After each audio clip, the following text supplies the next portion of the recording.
Oh yeah. I feel like prepping for this for PCs, like prepping for an event.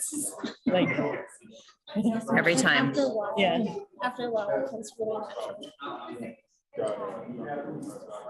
The good thing is that I was very used to like presenting.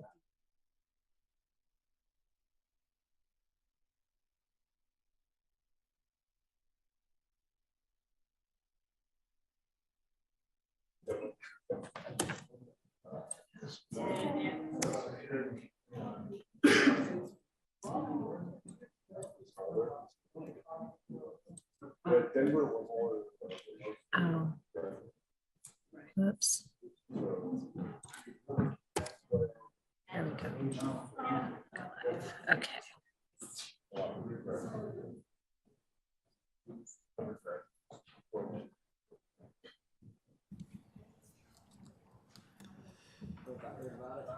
I'm not quite ready yet. Hold on one second. You guys ready to start? 1 second.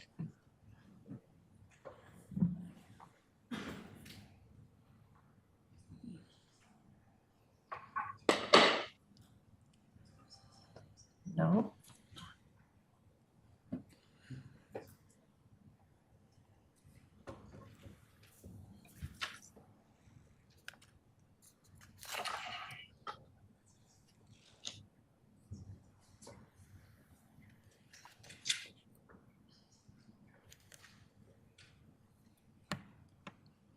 And do your announcement. Good evening, everyone. If you are a board member, please be sure to unmute your microphone when speaking for the broadcast and recording. The Community Development Manager is the host of the Zoom meeting. Speakers will be able to unmute themselves when recognized. The public who did not register in advance can usually view the recorded meeting on the city's YouTube page within 48 hours. Thank you. We will now call our meeting to order. Please stand for the Pledge of Allegiance. I pledge allegiance to the flag of the United States of America and to the republic for which it stands, one nation, under God, indivisible, with liberty and justice for all. Evelyn, can you please do a roll call of the commissioners? Can you please do a roll call of the commissioners? Chairman Jonathan Popiel, Present. Vice Chair Andrew Amador, Estoy aquí. Commissioner Jordan Ingram, Present. Commissioner Steve Douglas, Present. Commissioner Garrett Bitloff. Present. Would also like to introduce members of staff with us present here tonight. Matt Hayter, Interim City Attorney, Steve Timms, Planning Manager, Tricia Mason, Community Development Manager, Jennifer Jones, Principal Planner, Anita Riley, Principal Planner, Stacy Wassinger, Planner, Nathan Chavez, Planner, Evelyn Flores, Planning Commissioner Liaison. Thank you all for staff being present with us tonight. Can I have a motion for approval of our minutes of our last meeting?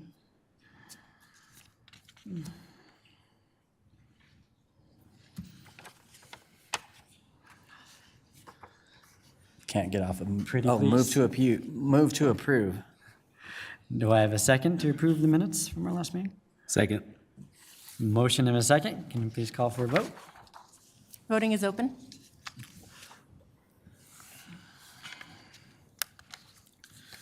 Voting is closed.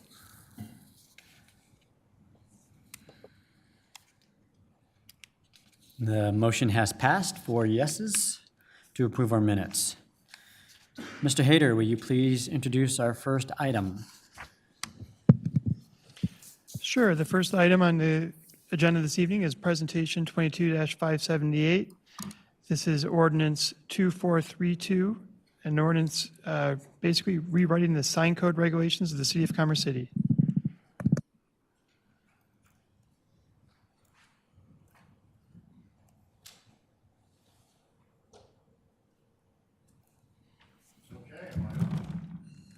Work? Oh, okay. All right. Everybody hear me okay? All right. Well, members of the commission, I'm Jerry Dahl, and you saw me a month or so ago with Martin Landers in study session on the same item. So I try not to insult your intelligence on this and maybe be a little, act with a little more dispatch. But obviously, the questions, any kind of discussion you have is very welcome and appreciated. I was in front of the city council last week, so they have seen it in study session. And now you're seeing it as you're hearing, and the next step will be city council again, and then this will have been adopted. I do want to introduce the consultant team and remind you who has done this work, and we can take the next slide, and that's these people right here. I'm joined not tonight by Martin Landers, who's not here, but we felt I could handle it. He's the planner member of the team. I'm the attorney member, and we have Russell Mills Studios doing the graphics. And graphics are important. You know, it's the sign code. And if you don't have graphics in your sign code, then that's embarrassing, I think. If you're going to have a reasonable sign code, you ought to have graphics to show what the signs are that you're talking about. And I'm going to rely heavily on a couple of slides here tonight that show two different types of signs or two categories of signs that is really how this sign code is organized. Again, you've seen this before, but I want to kind of refresh your recollection. I also want to thank the staff that have been so helpful to us and a part of our team in the form of Stacy, Nathan, and Jim. All of them have been great and have assisted us as we move forward, particularly in looking at drafts of the sign code and helping us do stakeholder interviews. And that will take me to the next slide. So this is our scope, and you've seen this before. Our job was to revise and update the sign code, which we have now done. Importantly is the second bullet here, obtaining revisions and comments from stakeholders. We reached out to sign companies, to staff and others, and we felt it was important to do that, and that's true for almost any land use code you do, but in particular the sign code, because you have sign companies that are in the business of providing signs to businesses, and they have certain protocols and sizes and whatnot that unless you're aware of them as the regulating agency, you can have regulations that just cause friction without needing to with the people you're really trying to regulate and the people that are trying to help businesses in your community be visible, and that's an important goal. We, of course, brought the code into compliance with U.S. Supreme Court decisions. I'll mention one now and one later, and I think I told you last time, in 2015, the Supreme Court, in one of those rare 9-0 decisions, held that the sign code for the city of Gilbert, Arizona, an eastern suburb of Phoenix, was unconstitutional because it was set up such that in order to know how a sign was regulated, you had to read the sign. And you had to determine, okay, that's a political sign, that's a real estate sign. If it's a real estate sign, it's regulated this way. If it's a political sign, campaign sign, it's regulated that way. And the Supreme Court said, you know, that's a regulation of speech. And the government doesn't get to regulate speech unless it has a compelling governmental interest and there's no other way to get there, and it's a really high bar. And it's very difficult to, in a land use regulation, satisfy the First Amendment high bar that the Supreme Court, and everyone said, well, our lives are over with now. We've been regulating signs on the basis of what they say forever. And how are we going to do this? The sky has fallen. Martin Landers and I were in the middle of rewriting a sign code for the city of Brush when that decision came down in, I think it was 2015, June. And we said the same thing. But we regrouped, and now it's kind of old news, right? 7 years later, and the sky didn't fall. And people shifted to using sign types to regulate signs. So you don't have to read the sign to know it's a yard sign or a wall sign or a roof sign or a canopy sign, because its size tells you, and its function and its shape and its appearance tells you, and you don't have to read the darn sign. So we were able to work our way out of that, and frankly, I think sign code regulations are a lot more understandable now as a result of that. So I didn't think I'd be thanking Justice Thomas in the Supreme Court, but okay, I'm happy to be grateful. There's another decision out of the Supreme Court from the city of Austin that I'll talk about later that solved, in my opinion, another problem for us. One of the other goals, of course, was to incorporate best practices in current sort of more modern sign regulation. And one of the most important ones here that I'll get to in a second, you'll see graphics on, is saying, okay, no more pole signs. Instead, it's monument signs. And of course, there are a lot of pole signs out there, and it's not like they're going to come down tomorrow after this is enacted. Those become legal non-conforming uses, just like any other use or function that when you change your rules, as I'm sure the commission often does or often recommends, the council does, a number of things become non-conforming. Setbacks, for example, on a house. You don't make the house move. That's a legal non-conformity. And it gets to stay there until it's destroyed to, I think the rule in the city is 50%, I think, of its value, if I'm not mistaken.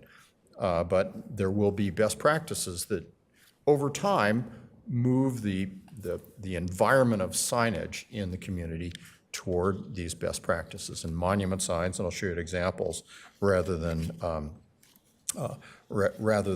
pole signs. Of course, the use of charts and graphics is a best practice that we really want to emphasize, and you'll see in a minute. Well, let me take to the next slide and show you the schedule. This is a 3-phase project, and we are halfway through phase 3, so we're almost done. You see, we've done the code diagnosis where we dug our way into it chapter by, or section by section, really, and analyzed it and diagnosed it like a doctor would diagnose an illness. I'm not going to say your sign code was ill, but that's the process we go through.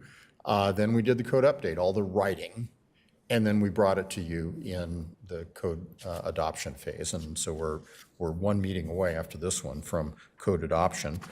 Council meeting hasn't been scheduled yet, our public hearing yet, but I think soon will be.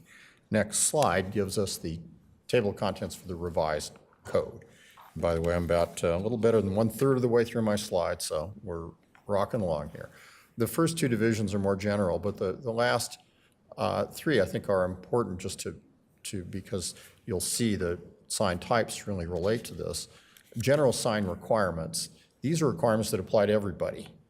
You either do or don't have to get a permit. You can't be illuminated generally. No moving parts, no flashing parts, no signs that are audible. And those kinds of general sign requirements apply to everybody. Then the permanent sign standards for signs that are in fact permanent, and standards for signs that are not permanent. For example, what we think of as campaign signs. They show up and they disappear. That's not a permanent sign. It's a temporary sign. The little sandwich board signs out in front of the restaurant. Those are temporary signs, and there are regulations for them.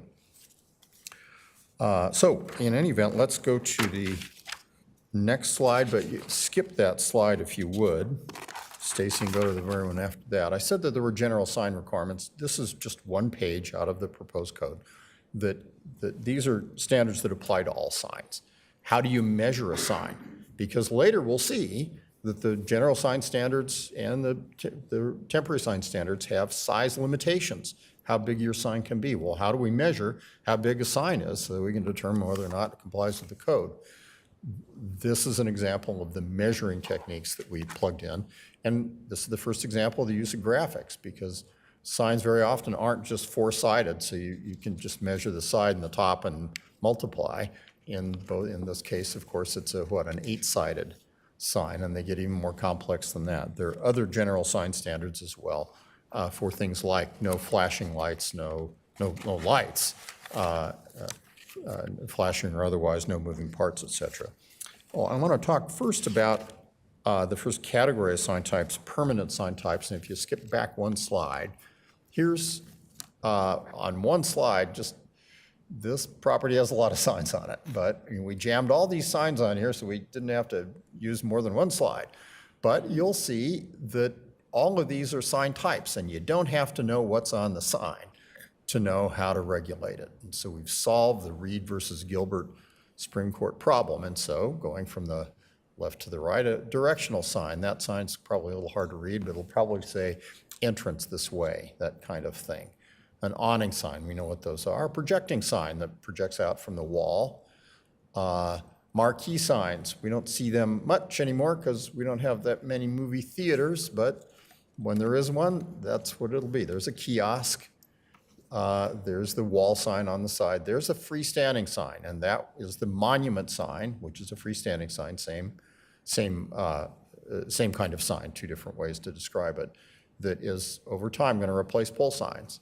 You've got a canopy sign vehicular, that'd be for over, say, a gas station. You see those all the time, and there's a little display sign that you might see as you're ordering the Big Mac with fries, and there's a little speaker behind there that never really understands exactly what it was you said.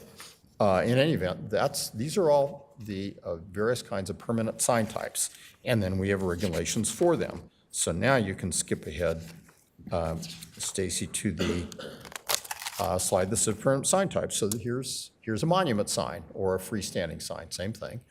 And you'll notice that for each of the different permanent sign types I just showed you, there is a description like this and a chart. So we're going to look at the description and the chart, in this case for monument signs, AKA freestanding signs. Gives what the general standards for them are. No pole signs. Supporting structures, you'll notice letter B, have to be at least 2/3 the dimension of the width, thickness of the sign. That's to avoid a monument sign with a really skinny base that starts to look more and more like a pole sign, right? And this one satisfies that, doesn't it? Because the base is nice and thick, and it satisfies that requirement. You'll notice for letter E, this is something that was brought to our attention by your staff and by the stakeholders, that for properties fronting I-76 or 270, additional size. And the point that was made is if you're zipping along those interstates at or above the posted speed limit, it's darn hard to read a sign going by, and you need a larger sign. And this is the number that staff recommended and that we worked with the stakeholders on. But I wanted to point out that that's an example of how we have responded to what we heard from stakeholders. So if we go to the next slide, we'll see how for that same kind of sign, freestanding signs, we'll see the numeric chart that restricts these signs, that governs them. So going down the left, is it permitted in these commercial industrial areas? Yes, it's permitted. Is a permit required? Yes, there will be examples where permits aren't required. If I want to put a yard sign out advocating for or against the latest sales tax increase, a permit is not required. And each sign type will tell you if you need to go to the city and get a permit or not, or whether without the permit, you have to adhere to the standards, the numeric standards. How many can you have on a less than 2-acre site? 1. But you'll notice as your site gets bigger, you can have more, 1 per street frontage on that 10-acre site. Your maximum area gets bigger. Makes sense because your property's bigger. The height also gets taller. The setback increases a little. And in all cases, you can illuminate it because this is a commercial setting and you want to be able to illuminate your sign. That's all right. But each sign type then has an example graphic with the pros that you saw the previous slide, and a chart. So if I'm needing to put up this kind of sign, I go to those 2 pages, and that tells me virtually everything I need to know about how that sign gets regulated. So I think we can go to the next slide. I said we had another category, temporary sign types. We've seen the permanent ones. Here's the temporary ones. So here they all are on the same one slide. We've got, let's see, a fabric sign. It says a utility post. So that, yes, there's a post. The fabric sign is attached to the utility post. In that context, I think the arrow, oh yeah, the arrow works. The site sign is over there. That would be the vote yes on Tabor question number 2 sign, quite likely. Then you've got a fabric sign that's attached to the light pole. You've got a yard sign, very much the same kind of thing.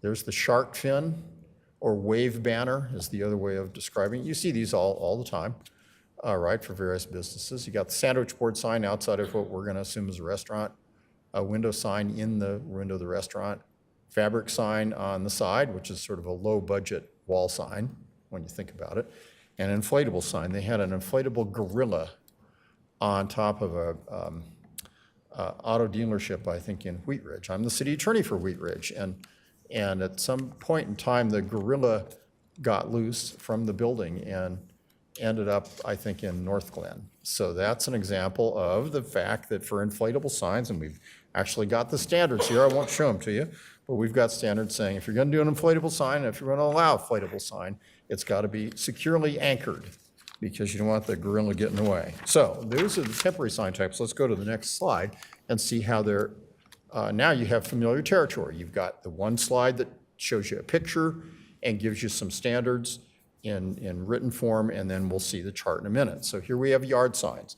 Wanted to use this one because it is so prevalent, and it's important to people that they can have their yard sign that says yes, no on whatever, or that they're selling their house or any other of these purposes. So general standards, they can't be in parks, alleys, et cetera. They're allowed in residential zone districts, and they're subject though to use standards in the table that you're going to see, and here's the table.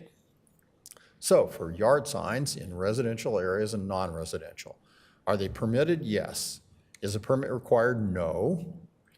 So you don't have to go ask the city if you can put up your sign that advocates for or against that table question. Maximum number, it's unlimited within the maximum area requirements over a non-residential, one per building. These two next lines, max number and max area, are ones I really want to emphasize. Because you'll notice that max area at 6 square feet, 24 square feet total, that's your sign budget. You can have as many of those as you want and spend your 24 square feet of sign budget in any way you want, so long as no sign is greater than 6 feet, 6 square feet. That gives you 4. If you want to have 6 signs on your property, they're going to have to be smaller. And I will tell you that I'm emphasizing this because this is an arena that's very important, not only to the city in terms of regulations, to neighbors, and to individual property owners. And it's, I won't say heavily fought over, but it's a place where you're making a decision on the amount of signage that individual people can have on their property, especially around, to be very blunt, election time. And we see that number. There's no magic in this number, but this is the number we've come up with as a result of working with staff and stakeholder interviews, our experience in other cities who have in some cases, a little larger sign budget, and in other cases, a little smaller sign budget. This one's, well into the mainstream, I would call it. But you will get people saying, I want to be able to put up 6 signs, 6 square feet each, because there's 6 candidates in this election. It's a general election. There's federal candidates, there's state candidates, there's local candidates, and there's school bond issues. And I want to have a sign for every one of them, and I should have the right to do that. And the courts are pretty good about saying, no, you don't have the right to an unlimited number, but you do have to be able to have a reasonable avenue for expression. And where we've come down is 24 square feet is a reasonable avenue for expression on residential yards. And that's something that's very, very defensible. Not to say that, somebody would not want to challenge that, but at some point you've got to have a number, and that's the one we think that is really defensible, especially where you're saying, look, you've got a lot of flexibility here. You want 10 signs, then it looks like they're each going to be 2.4 square feet. And okay, there's no limit on the number of signs you can have, but you've got a sign budget for area. And I think that's fair to the citizen. It's fair also to his or her neighbor, right, that might feel upset about the fact that there's that much sign clutter. It's a real tough arena, no question, but it is one where I believe, are not in the position of saying no signs. Years ago, and I'll get off of this slide in a minute, and I'm sorry to take so much time on it, but it is one that's close to people's, it's kind of close to the bone, and it involves a lot of politics, and it's years ago, we would regulate these as political signs and say, okay, they can be up no more than X days before the election, they have to be taken down Y days afterwards. But, from an enforcement standpoint, who are you going to send out to check on all those signs? And so we do not have a time frame, you'll notice. And we allow really people's behavior to cover that and drive around. And you'll see that after the election, it takes a while for signs to disappear, but eventually they do. And so that's why we haven't made that change. There's something like 20,000 single-family residences in the city. I learned from City Council last week. And so if each one of those or let's say conservatively only a quarter of them have 3 signs apiece. Okay, that's 5,000 times 3, that's 15,000 signs. And there's just no way you've got enough staff to be checking on, okay, how long has that sign been up and when is it going to come down? But we think within this arena, people will self-regulate, and that's what people do generally. So we can now, I can release you from bondage, and you can go to the next slide. Back up just one. Stacy, you really wanted me to finish. It's fine, we're almost done here. Yard signs. Here's an example of yard signs that you'll see in, for example, construction sites, for example. Yes, you can have one per building, same kind of, wait, no, we're on yard signs. But skip forward one. This is the one I just went over. Oh, definitions, good, thank you.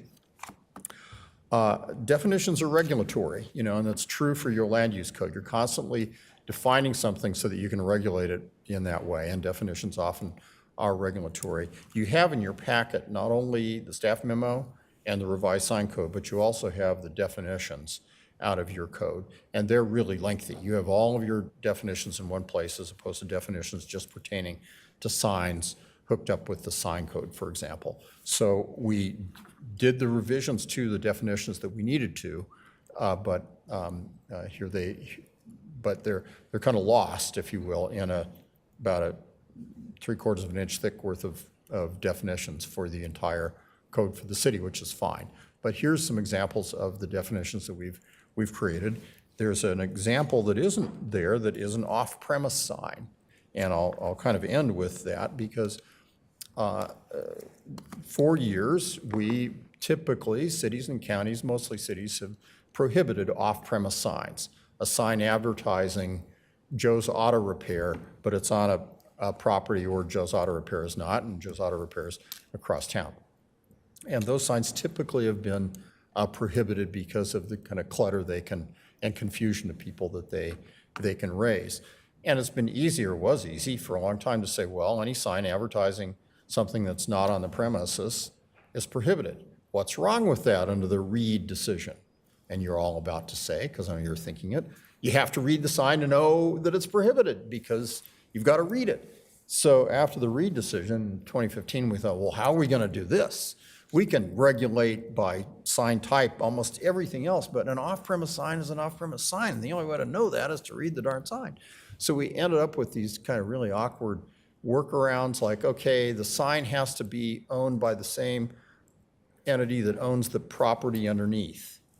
Okay, that gets you there, right? But then you've got to figure all that out. And happily, within the last, year or so, the Supreme Court decided a case arising out of the city of Austin, Texas, and they actually approved or allowed to stand a regulation that said that you can regulate a sign that does not advertise goods or services not available on the, or that advertise goods or services not available on the property.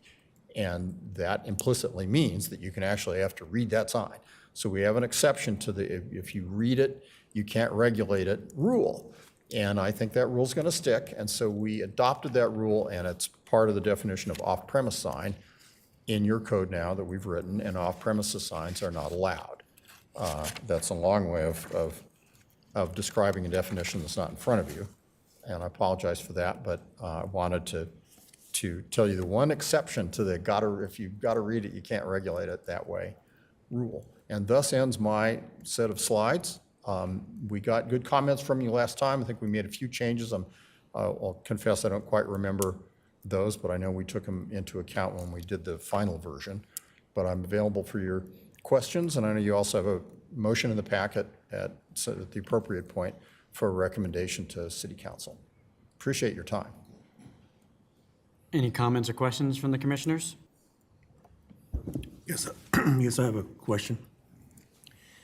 You brought up the Reed decision, and let's see, division section 21-8110, the intent, and it deals with freedom of speech. What about hate speech? I don't see anything in this that regulates hate speech.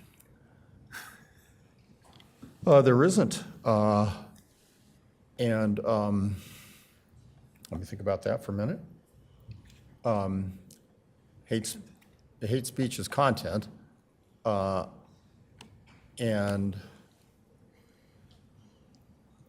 I think it would be difficult to regulate. I'm not uncomfortable. I'm just, it's a unique, it's a question I haven't thought of, and I want to give it, the credit, the time it deserves. Like any other speech that has to be, that conveys a message on a sign, to regulate or to have restrictions around it, for example, I'm making this up, but if you had a restriction, for example, a general sign requirement that said signs that contain hate speech, denigrating someone on the basis of sex, race, political affiliation, religious affiliation, are or are not regulated, you're reading the sign and telling that speaker who owns the sign, we're going to regulate your speech, and your speech is not permitted on this sign. I think that you wouldn't be able to do that. As close as I've seen that to come is this: the usual exception, or the people describe the exception to the can't regulate speech, is the shouting fire in a crowded theater. You're speaking, but if you do that, you are going to immediately endanger the people in the theater because they're going to stampede and hurt each other. I think it's harder to say in a sign code that the following kinds of speech are not permitted or are regulated. Not permitted is a regulation, We can regulate time, place, and manner of speech, and we do throughout this, the size of the sign, where it can be, the no pole signs and monument, that's all time, place, and manner. But it isn't content. Because I've seen some court cases where people had to have their signs removed because they were displaying hate. Yeah. In within the sign. I mean, you can read it, it's hateful. And so they were asked to remove their signs, and they did comply.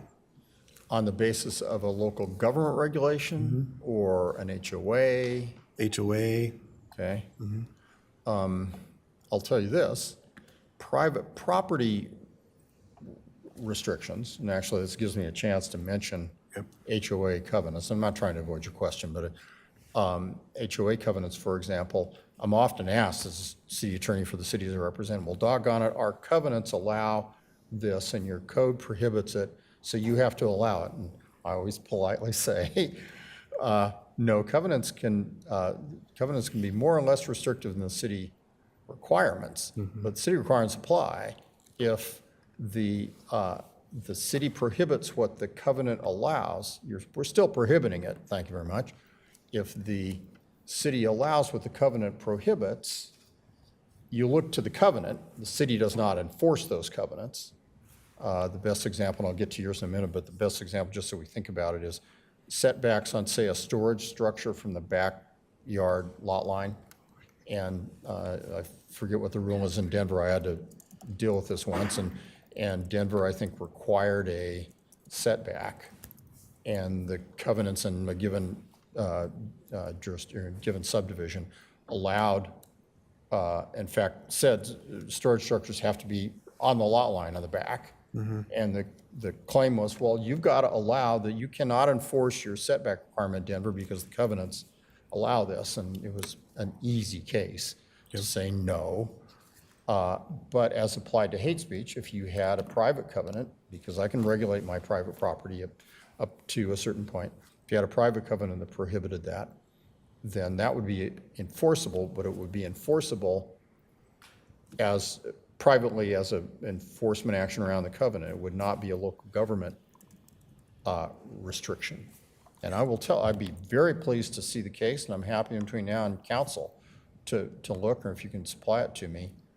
I'd be very interested to see a case that said the local government can do so. One thing that government can do is regulate signs advertising things that are illegal.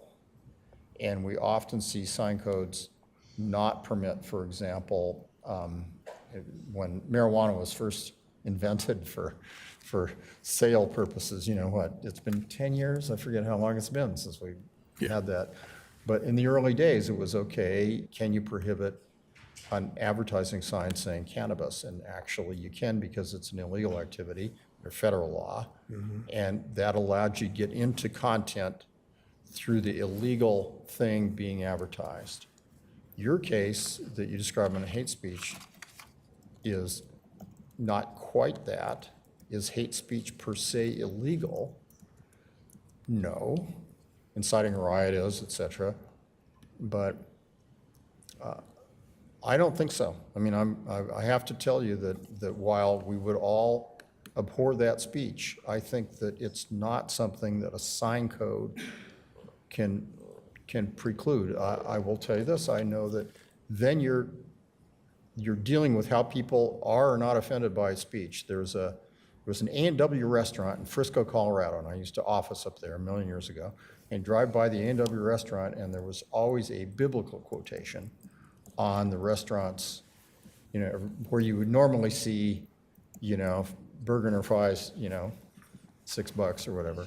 And sometimes the quotations sometimes they're biblical, and sometimes they were kind of admonishing people to behave in various ways. Sometimes I felt a little offended by it, honestly, because it didn't match up with my values. I didn't need that kind of lecture. But I think that's something that the town of Frisco was not able to, I think they occasionally got complaints. They were not able to regulate. I'm sorry for taking so much time to tell you no.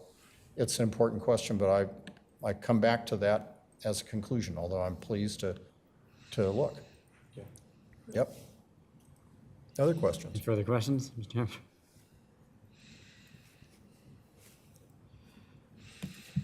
We will now go to public comment. For virtual participation, the city needed advanced registration to participate in the virtual public comment portion of this meeting.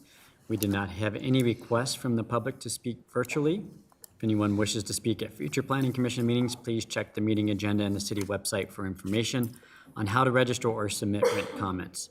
Is anybody present like to speak about the ordinance? If so, please step up to the podium. I do not see anybody walking to the podium, so we will now close the public comment portion. We will now move to a motion for the case. Is there a motion from the commissioners?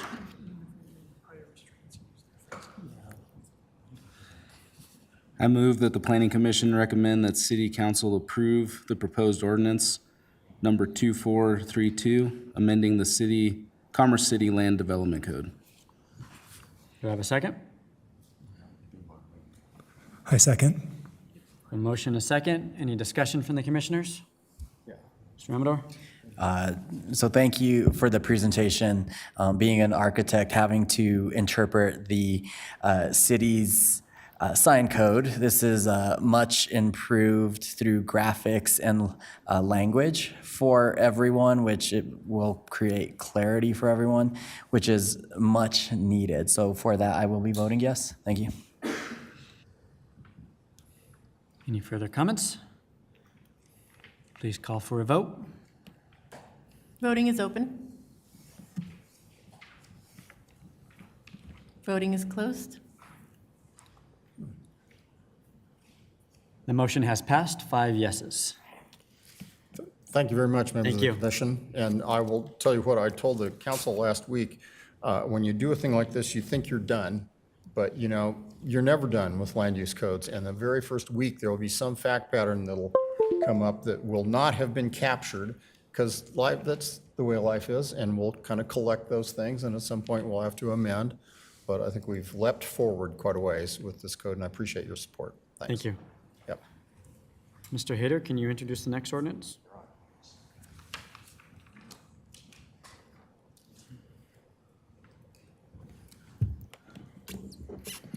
The next item on this evening's agenda is Presentation 22-577, which is for Ordinance 2373, an ordinance amending Sections 21-5200 and 21-11200 of Land Development Code and adding section 21-5269 to the Land Development Code. These are regulating the transitional housing and adding homeless resource center and shelter and outdoor shelter to the land use table. Making the presentation tonight is Nathan Chavez on behalf of the city.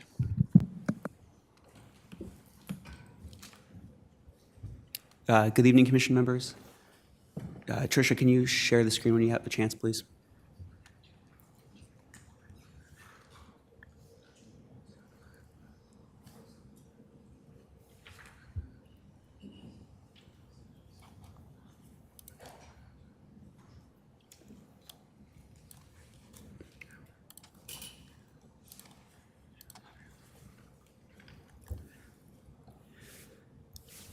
So homelessness and affordable housing are two major and difficult issues facing communities throughout the state of Colorado.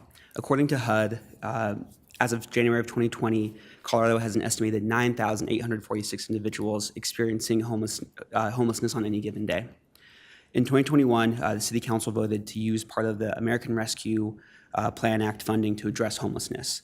A part of their vision was to create a navigation center where supported services are provided to the homeless. This LDC amendment will address the foundation to create said navigation center. In addition, there are currently no references or regulations as it relates to homelessness in the LDC. In addition to the City Council's vision, the purpose of this LDC is to allow solutions to homelessness while providing necessary supportive services to assist in achieving self-sufficiency for individuals. So there have been significant changes since you all last saw this at the July 19th Planning Commission study session. Originally, 2 specific land uses were allowed by conditional use permit, use by permit, and use by right. The Commission expressed interest in changing everything to be allowed by conditional use permits across the board. This has been done. In addition, staff added the I-1S and I-2 districts as zoning districts in which the 2 specific uses are allowed through CUPs. These particular zoning districts were chosen due to the proximity to higher density residential and public transit routes. As well as employment areas. Transitional housing facilities are meant for a demographic that typically does not have access to a motorcycle, and being within walking or biking distance is beneficial and eliminates a roadblock towards opportunities for employment. And so the 2 specific use types are within transitional housing are homeless resource center and shelter and outdoor shelter. These 2 types are allowed through conditional use permits within the R3, R4, C2, C3, I1, I1S, I2, and public zoning districts. So this is a map of the core city showing the zoning districts in which a transitional housing facility would be allowed via a conditional use permit.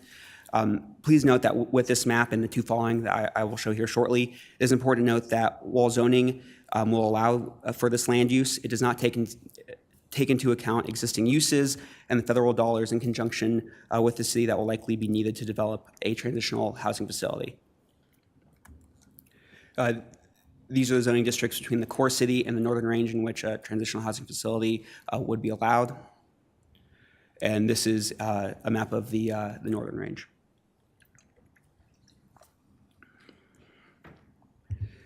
So 3 definitions are introduced with this amendment. The first being a homeless resource center and shelter, and it is intended as a permanent structure and facility meant to house the homeless, indigent, and or those affected by natural disasters and emergency recovery cleanup. This and some of the following illustrations were shown at the study session, but because there have been changes to the terminology, staff felt it's important to include those illustrating the intended uses. So this is an example of a newer contemporary homeless resource center and shelter. So after the Planning Commission study session, staff took into consideration the commission members' concerns regarding pallet shelters and instructions to think creatively regarding the solution.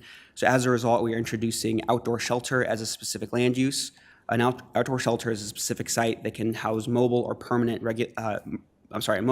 dwellings, while the supplemental regulations are most specifically geared towards pallet shelter, which I'll get to later in my presentation. This definition provides staff the flexibility to include different types of dwellings, such as cabins at a later date, with an amendment to the LDC. So these are images from the Aurora, Colorado pallet shelter community. Images from Redondo Beach, California. And an image from Los Angeles, as well as an example of what the bathroom facilities can look like. And these bathroom facilities are just slightly larger than the pallet shelters in the top left-hand corner and what you've seen in previous slides. So previously I made mention of cabins, cabin-like structures as a part of the outdoor shelter definition. This is an example from Bend, Oregon. This meets their definition of outdoor shelter, while it's not, I'm sorry.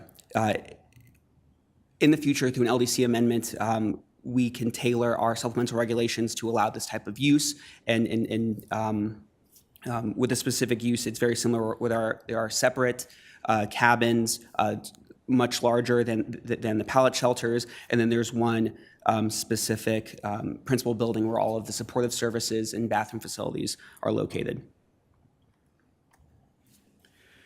And so lastly, as a part of the supplemental regulations for transitional housing, supportive services are required, and I will get to the supplemental regulations here in a moment.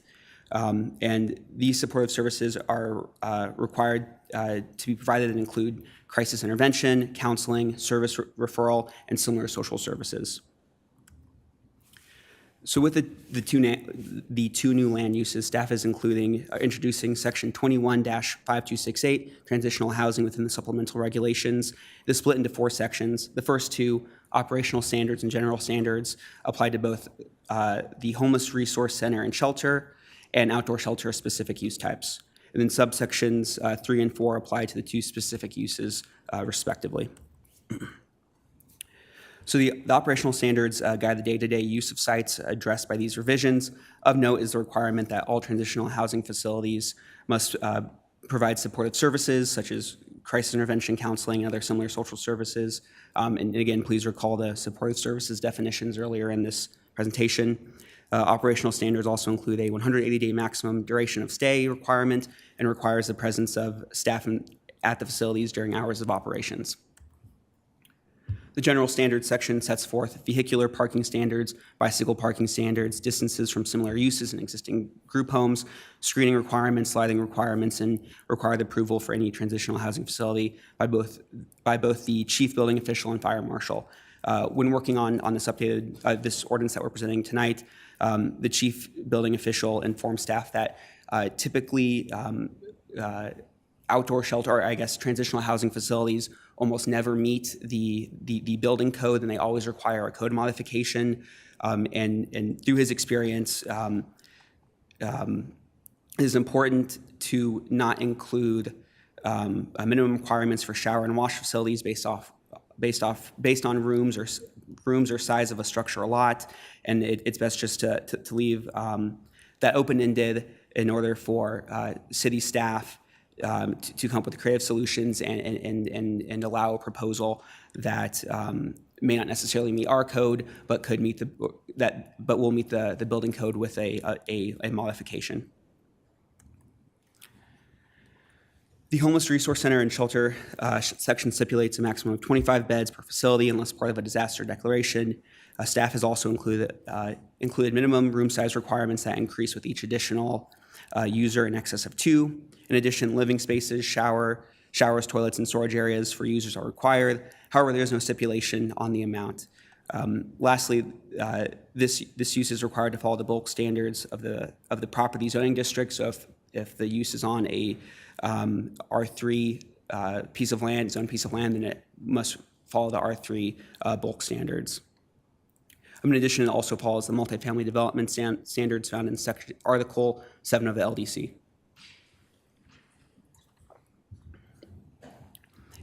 Any outdoor shelter dwelling shall be between 64 to 105 square feet in size. And again, earlier I stipulated or mentioned that currently the supplemental regulations, specifically the outdoor shelter subsection, is geared towards pallet shelters, and this size requirement, the size maximum, is reflective of that. Each outdoor shelter must contain enough space to accommodate up to 4 beds with storage and shelving space, and have operable and lockable doors and windows. In addition, separate cleaning facilities, including restrooms, hand washing facilities, showers, and laundry facilities, are required to be on site and in separate structures. And any outdoor shelter must adhere to the multifamily development guidelines similar to the last use type. However, outdoor shelters will specifically follow the R3 multifamily residential district bulk standards.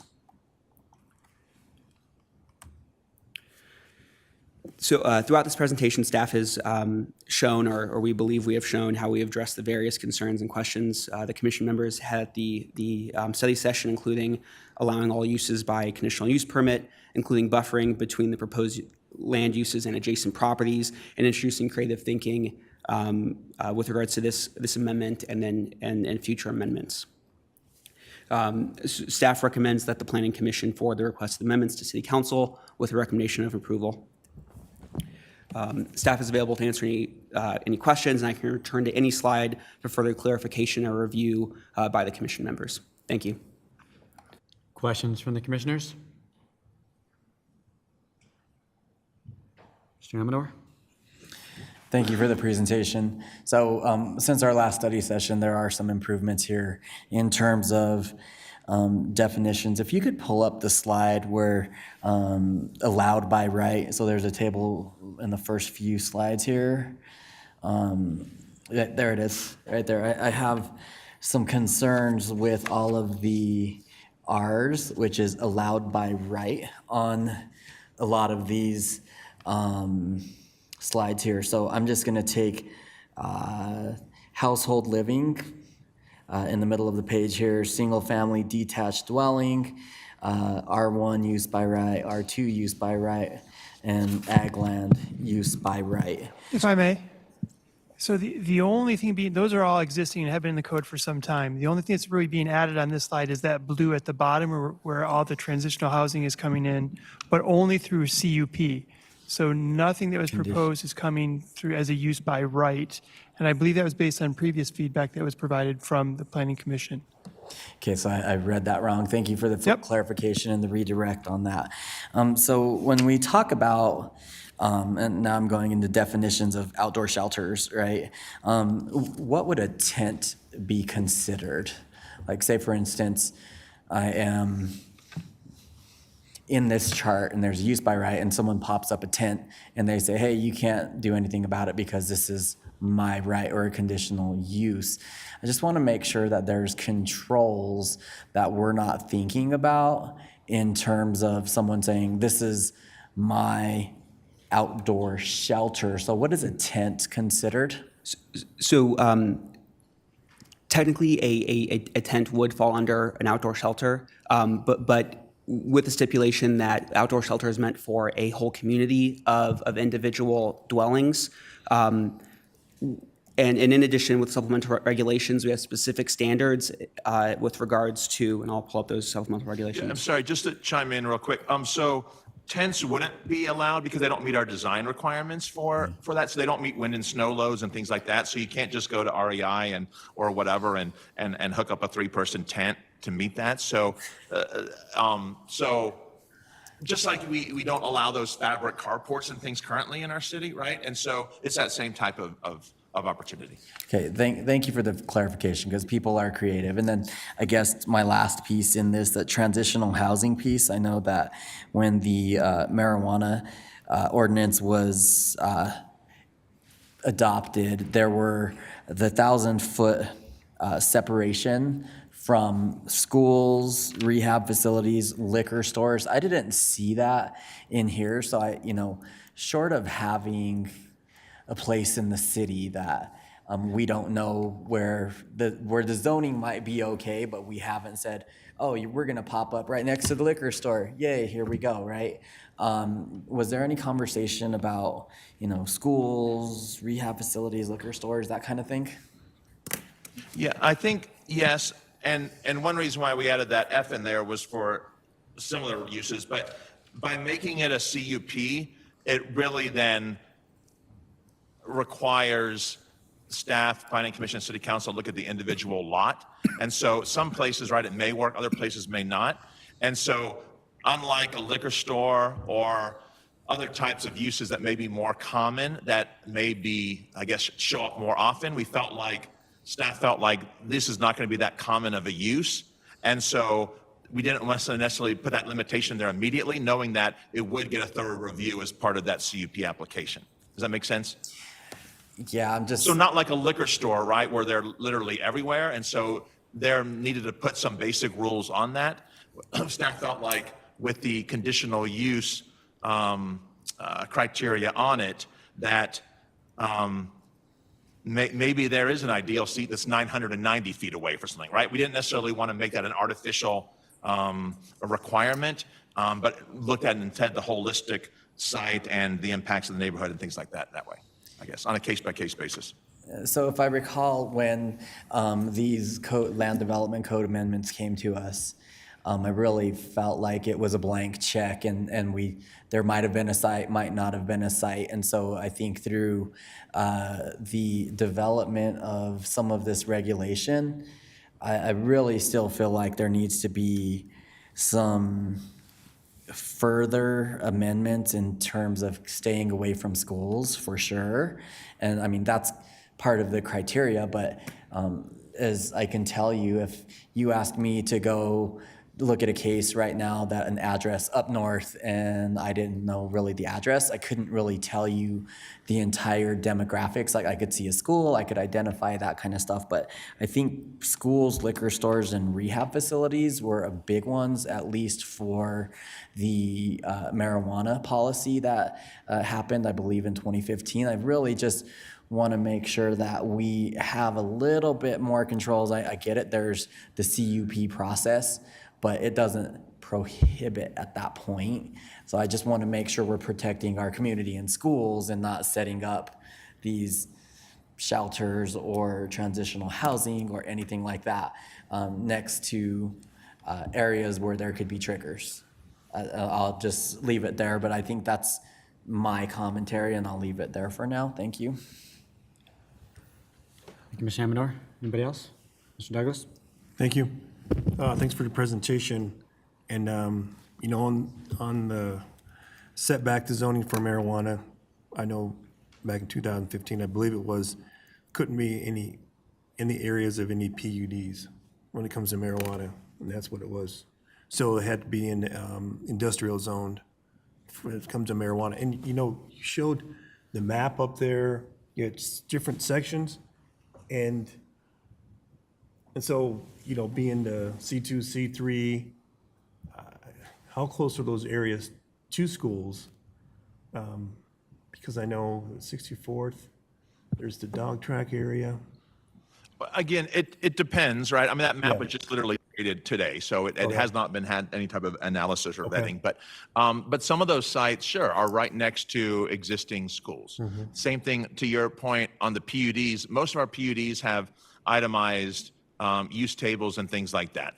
But a couple of them, Marty Farms Industrial PUD on 96, right? That basically says you're allowed to do I2 or I3 uses. So there are a couple of PUDs that default to straight zone districts, but in no case would it, again, be a use by right. Okay. And when it comes to a church, what zoning is that? Is that? Churches in our city are allowed in residential and commercial districts. So, church properties, they have a pretty good size, and some are a certain distance from homes. So they could put transitional housing in the back of a church if they had enough spaces. Is that right? Potential. I mean, again, with a approved CUP from council, so it's not an automatic, but certainly you look at across the nation, and there are certain religious institutions that do partner or work with government and things like that to create transitional housing opportunities. Yeah. Okay. All right. That's all I have. Thank you. This wouldn't prohibit that necessarily. Yeah. All right. Well, I think that you hit it point in the head, right? I mean, that was our biggest comment from the study session, was there was a transition between use by right or conditional use permit, and that was our biggest suggestion, is make it all conditional use by permit, and that's what's been implemented by the city in this latest. Any further questions? We will now move over to the public comment portion of the section. We did not have anyone request to speak virtually. Would any of those from the public like to speak about the ordinance? I do not see one entering the podium, so we will now close our public comment portion. Is there a motion from the commissioners?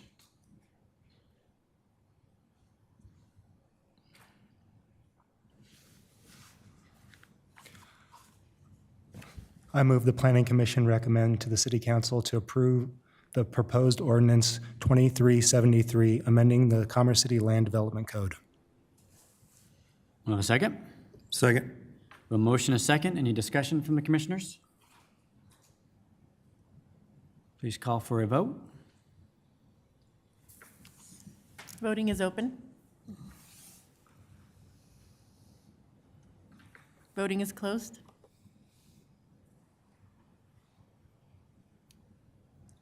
The motion has passed, 4 yeses, 1 no. I believe that concludes our cases and ordinance for the evening. We'll now move over to our miscellaneous information for our agenda. Any commission business that we need to discuss?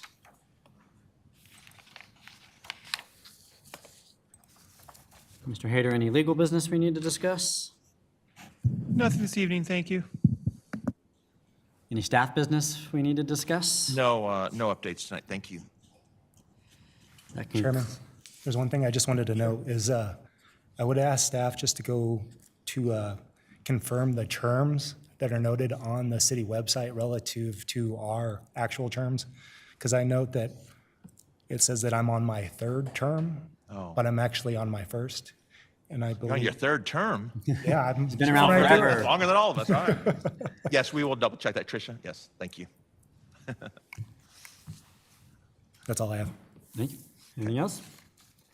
Our meeting is adjourned. We are adjourned. And then this regular meeting's adjourned, then we do, in preparation for the study session, we do have dinner in 2108 across the hall if you want to get that, and then come back. We have to have the study session in this room, but, and then our alternates are welcome to sit any of the empty seats up there for our study session, and then we'll continue in like, oh no, maybe 10 minutes or something like that. Okay? Thank you so much.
All right, thank you all so much. We are here tonight to discuss with you and get some feedback from the commissioners on our comprehensive plan, our goals and objective section. And with me tonight, Jennifer Jones and Libby Tart are going to be assisting as well. So you don't have to hear me drone on the whole time. But we will go ahead and start. So we're going to do an overview. We're going to talk primarily about goals and objectives. We do want to save a little bit of time at the end. We have, I think, 5 or 6 policy questions that we do want to hear from you all on, and for council as well. So we'll just save a couple minutes for those, and then we'll talk to you about next steps. So just as a recap for the anyone watching, but also for our commissioners. So just remember where we've come from. So we have had initial engagement talking about issues and things with the city. Over the last December and January, we were working on the existing conditions, the data and things like that that reflect current conditions in the city. And then over the spring, we were working on vision and core principles and what the vision we want the community to be long-term. And then over the summer, we had the future land use and character area map that divided the area up into different sections, if you will. And we also talked about corridors, some corridors that will need further study and refinement. And then tonight we will talk about goals and objectives. And then going forward, next steps will be specific plan elements. There'll be a draft plan, adoptions. And then I also want to highlight the comp plan is just one piece of the overall portfolio of these documents. There's also going to be an update to the Parks Master Plan, and also to the Transportation Master Plan, and also to the ED Strategic Plan. So the comp plan has to be far enough along, but then these others are going to start ramping up, and you'll see those going on for the next 12 to 18 months. So there'll be this period of 3 years, right, where there's this variety of work going on, and hopefully at the end of that, there'll be some good cross-departmental action and implementation for the next 5 to 10 years. All right, so let's talk a little bit about goals and objectives. And the image on the left is from our current comp plan. So we have the current 2010 comp plan. And I believe just looking at, oh, there's Jennifer's holding it up. That's so nice. But Steve was on our CAC committee. And so, you remember firsthand helping with these. But the goals and objectives as it relates, not just for Commerce City, but throughout the U.S., it's a critical, integral component of a comprehensive plan. And so if you were to look at a comprehensive plan in Texas or North Dakota or in Illinois or Pennsylvania, they would all, for the most part, contain these goals and objectives, right? Now, they're going to be specific and targeted for the community, but they will have this type of structure. In general, most comp plans will have between 5 to 8 goals per chapter or element. It depends on how many chapters and elements you have, but about 5 to 8 goals is consistently what you may find. Just to be everyone on the same page in terms of definitions, so there is a structure and an order. And so goals are going to be your highest level, your absolute most broad, followed by objectives, and then followed by strategies or implementation. And remember that the comprehensive plan is going to look at these at a very, very high level, 20,000, 30,000 feet up. And objectives will be a little bit more fine-grained, but still pretty open and pretty high level. And then some of the strategies may be a little bit finer-grained, but really we're going to rely on some of these subsequent plans to really fine-tune and flesh those out. So when you see these, and you've seen they were in your packet, and but they're not meant to be super specific. You just don't find that in comp plans. In terms of where they came from a variety of people and places and opportunities. All of our community engagement, we have a citizens advisory committee. We just met with them last week on this. Council goals. Council every year they have retreats, and they identify and update their goals. Study sessions like the one tonight. We had a study session. We have one with council next week. We have a staff working group. SWG is staff working group. TAC is technical advisory committee. That's folks from the school district, fire, water, the airport, CDOT, Tri-County, things like that. We've also met with a whole host of the community, including the developers, and a variety of outreaches and things like that. So, all right, so let's go right into it. Now we have, I believe are there 7 or 8 proposed chapters, Jennifer. But we'll go over each one on a very high level, and then we have opportunities to discuss, or if you all have questions about those. We are really trying to focus on the goal level at this point, rather than the implementation. I believe in the packet, though, you did have some implementation ideas in there, but it's really to talk about the goals.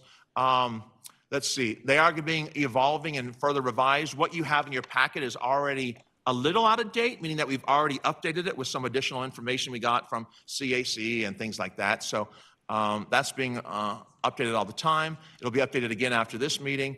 And then it is important to know that even though, for example, in the land use chapter, there's 8 goals listed, number 1 is not the paramount goal. It's not meant to be that. They're all important, and they're all high level. So don't think that number 1 is in each chapter is meant to be the most important goal. They're all equally important. All right, so with that, we are going to transition to Jennifer, and then she's going to first do land use character areas, and then we'll go from there. So what you see on the screen is simply a summary, right, of sort of the topic. We felt like it would be a lot of slides, right, to just have everything spelled out on the slides for you. So we certainly have those. We can talk about individual goals, the exact language, but we wanted to just kind of have these on the screen as reference, so it might jog your memory, or you see if you feel like something is missing, we can certainly chat about that, and then we'll just kind of go over these, like I said, kind of the main topics of the goals, and then it'll be up to you all to decide which ones you want to chat about a little bit further or get into the objectives. And the strategies, as Steve mentioned, those were included as a separate attachment for you. So you had one document that said goals and objectives, and then the implementation was provided separately. And when we get that draft plan, the implementation will be in an implementation chapter, while these goals and objectives will be in each, right, in the transportation chapter and in the land use chapter. So they'll be found that way. So just from an organizational standpoint, sort of, so you know what's coming and what you're looking at. So land use is obviously a massive topic, right, for the comprehensive plan. And you'll notice throughout the night, a lot of these goals, they really span multiple chapters, right? But we have to put them somewhere. And so, there could be an objective that really needs to maybe be cross-referenced or could fit into a couple of chapters.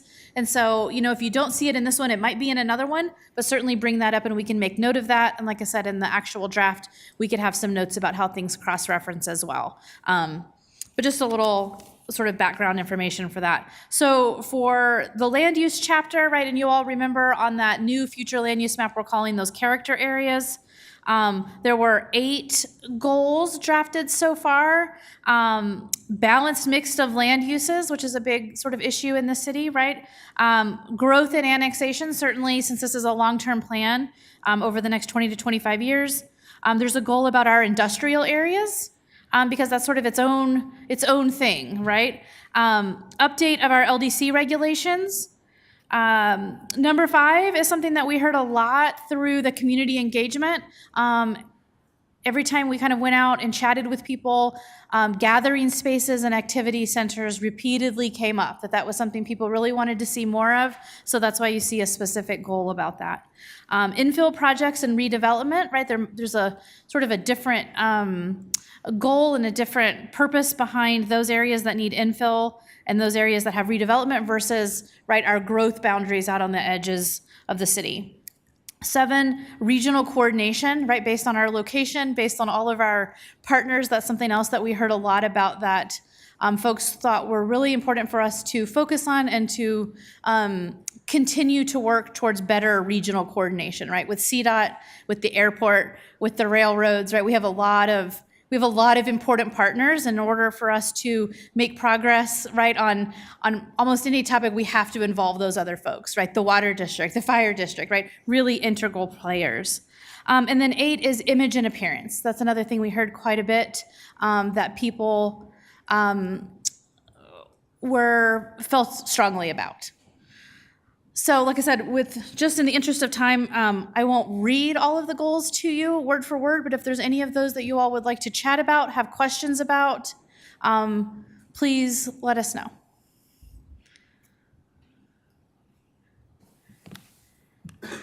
On the first one, kind of 1B, provide opportunities at expressway interchanges. I mean, I know one of the big goals that we talked about, right, was along our major arterials, right? I didn't, maybe I missed that one, but I know we talked about that a lot of times of, right? Along 104th, along Highway 2, it wasn't just at expressway interchanges. That one seemed a little. Sure, so maybe that's a little bit too specific, right? Kind of focusing on the highways, whether, but there's certainly other, That's what kind of came to mind. okay, key intersections. Okay.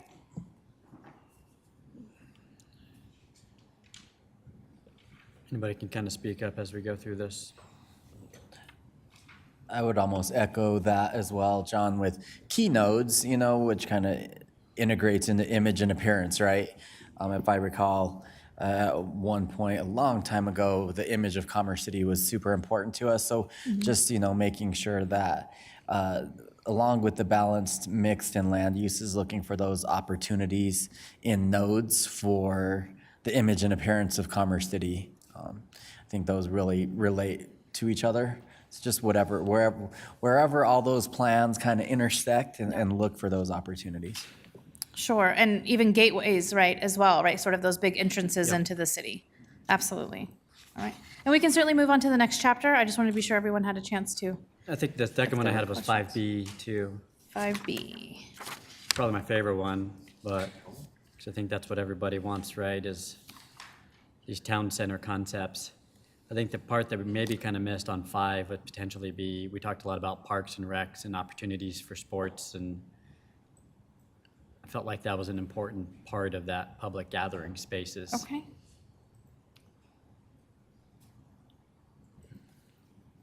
And that may be another one where we can have an objective in land use and a similar but specific objective in the Parks Department as well, or the Parks chapter, sorry.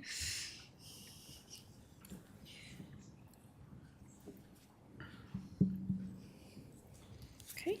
I have a question too in this. Now, when it comes to like public safety, you know, in 2010, it was identified that we needed space in places for fire departments based on response time and all that. And back in 2010, it was notified that there was a couple satellite areas for our police department.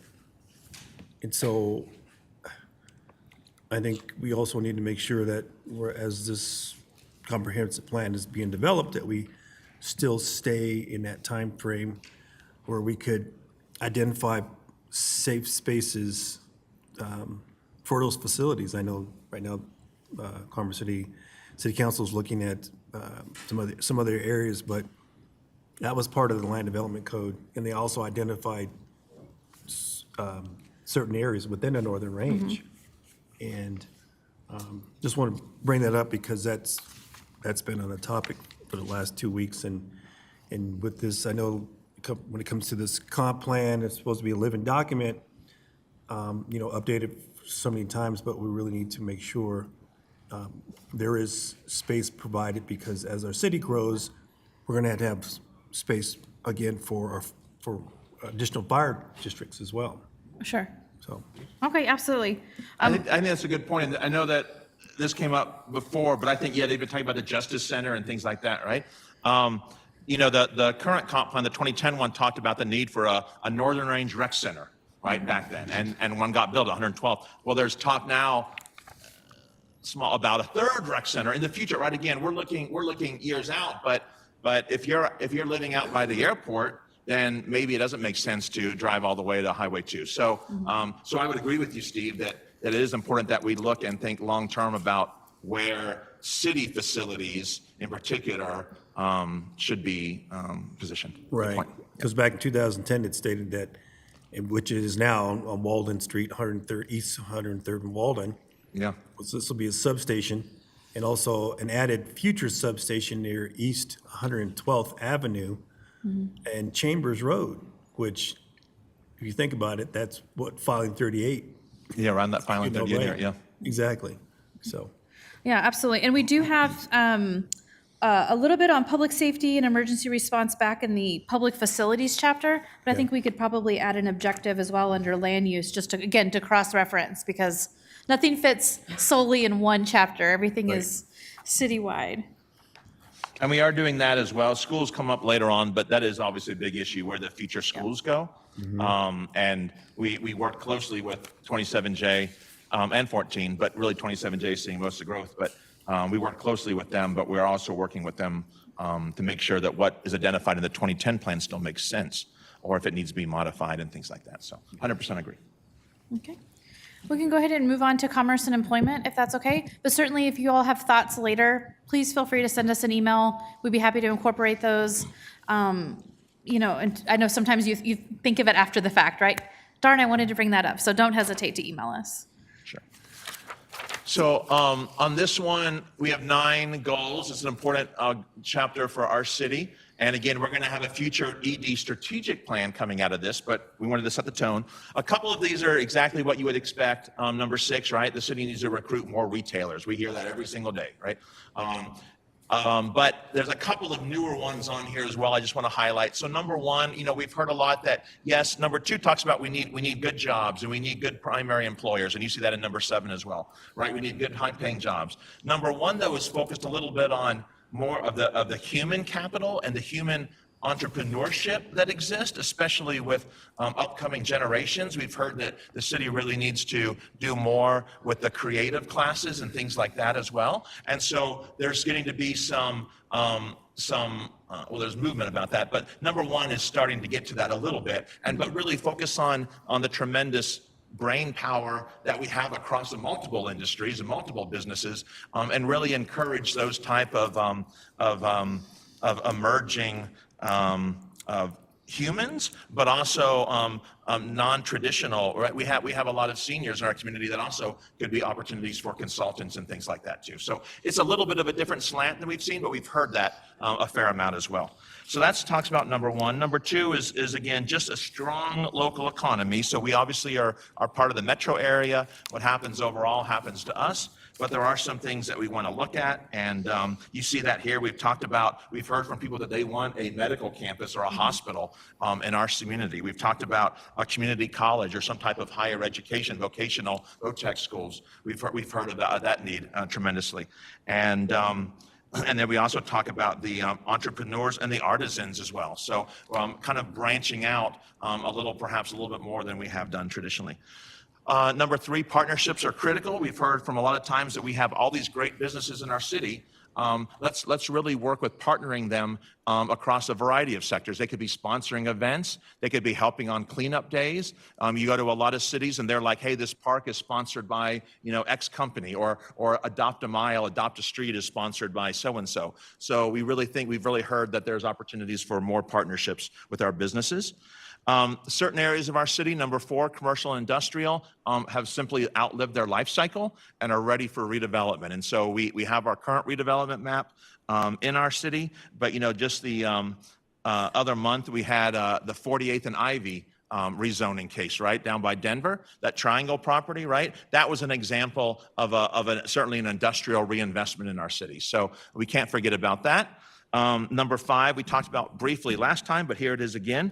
Unique and diverse destination type activities. And we talk about some locations, this area, 104th and Tower, Derby. They don't all have to look the same and function the same, but we hear over and over from businesses and residents that they want unique, creative, customizable, special places to go to. And so the plan is really starting to focus on that. We talked about more retailers, more strong primary employers, the right type of primary employers. Number 8, new and emerging technologies. We've heard that as well. We have that one character area, that's that agro-science. We have the STED School in Reunion, right, that's trying to take advantage of that. There's no reason why the city can't be future leaders in evolving and emerging technologies and energy sectors and things like that. And then number 9, cultural barriers. The plan's meant to be inclusive and certainly reflect the diversity, the strong diversity that's in Commerce City. And we think that we want to reduce any type of cultural barriers, especially with our Hispanic population, to flourish and to have strong businesses, I mean, quite frankly. And so that's something as well that's called out pretty specifically that we've heard from the community going through this. So that's a very high level on that, but those are the 9 that we have, so we welcome any thoughts or comments on those.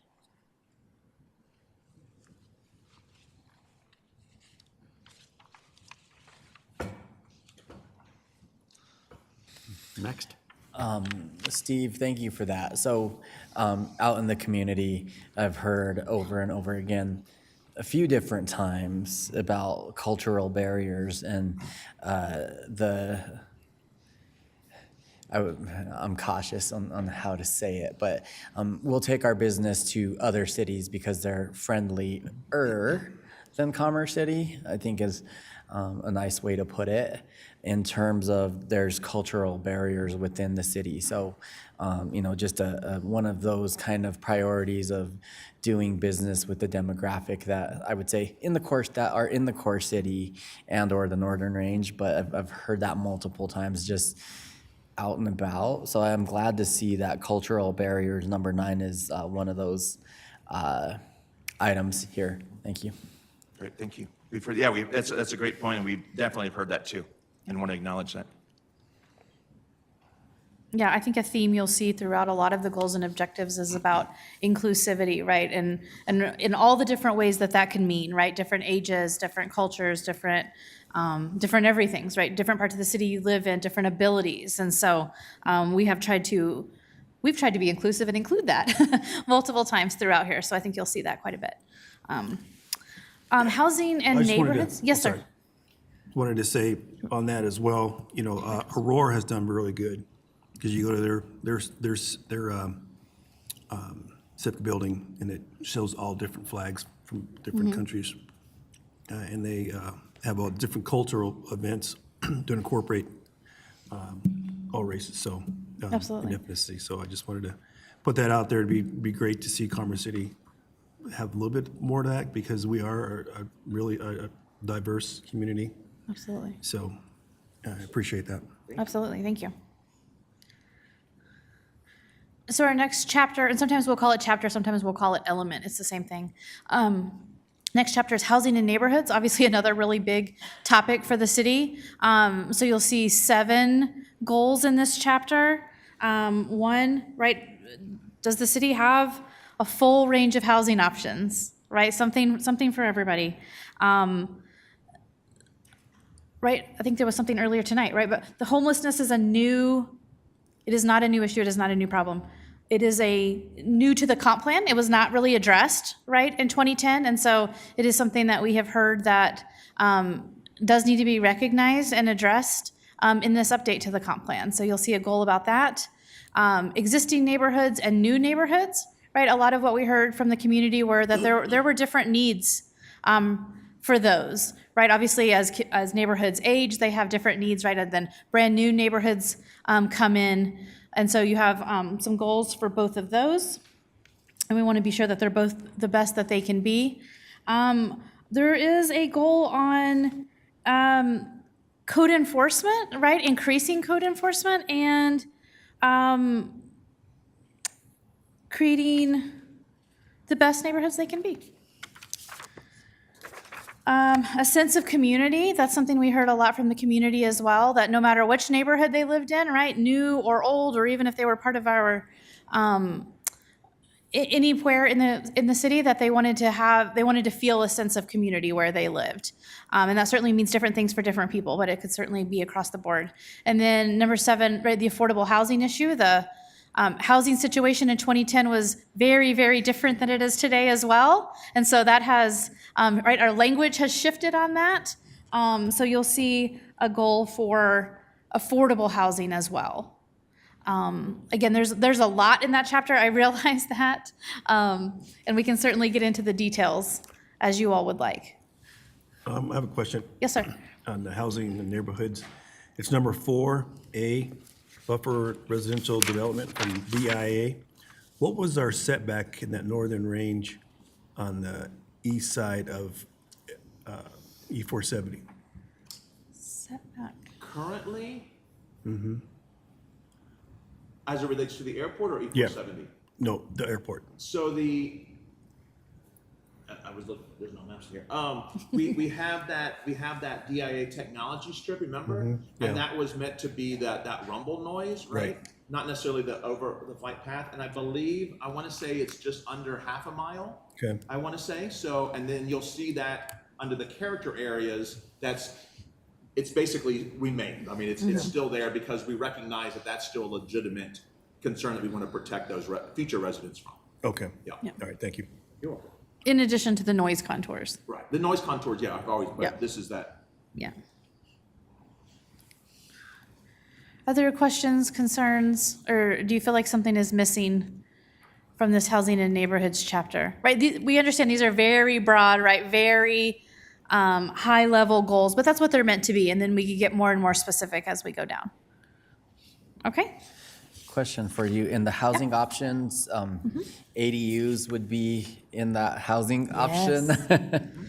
Yeah, absolutely. And that's something that we did, we kind of floated that out there with the community to see what they would think about it, and they overwhelmingly were in favor of ADUs. So yes, absolutely. I think it's currently listed as an implementation item because it would be so specific, right? We could write that change into the LDC at any time, right? Basically to allow those. But yes, that's kind of what we mean by options, right? I think we had creative options in there at one time, and someone was like, what does that mean?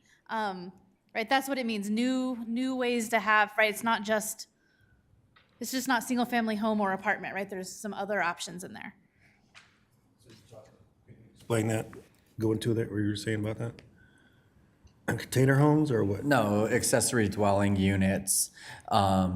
Say, for instance, you have a single-family lot and you need, I'm just going to call it a mother-in-law suite. Oh, Call it like that. Denver has. Yeah, like Denver has Gotcha. accessory dwelling units. Gotcha. So with size limitations and whatnot, but not really for rent and creating a R2 district and a R1 zone district, something like that. So, yeah.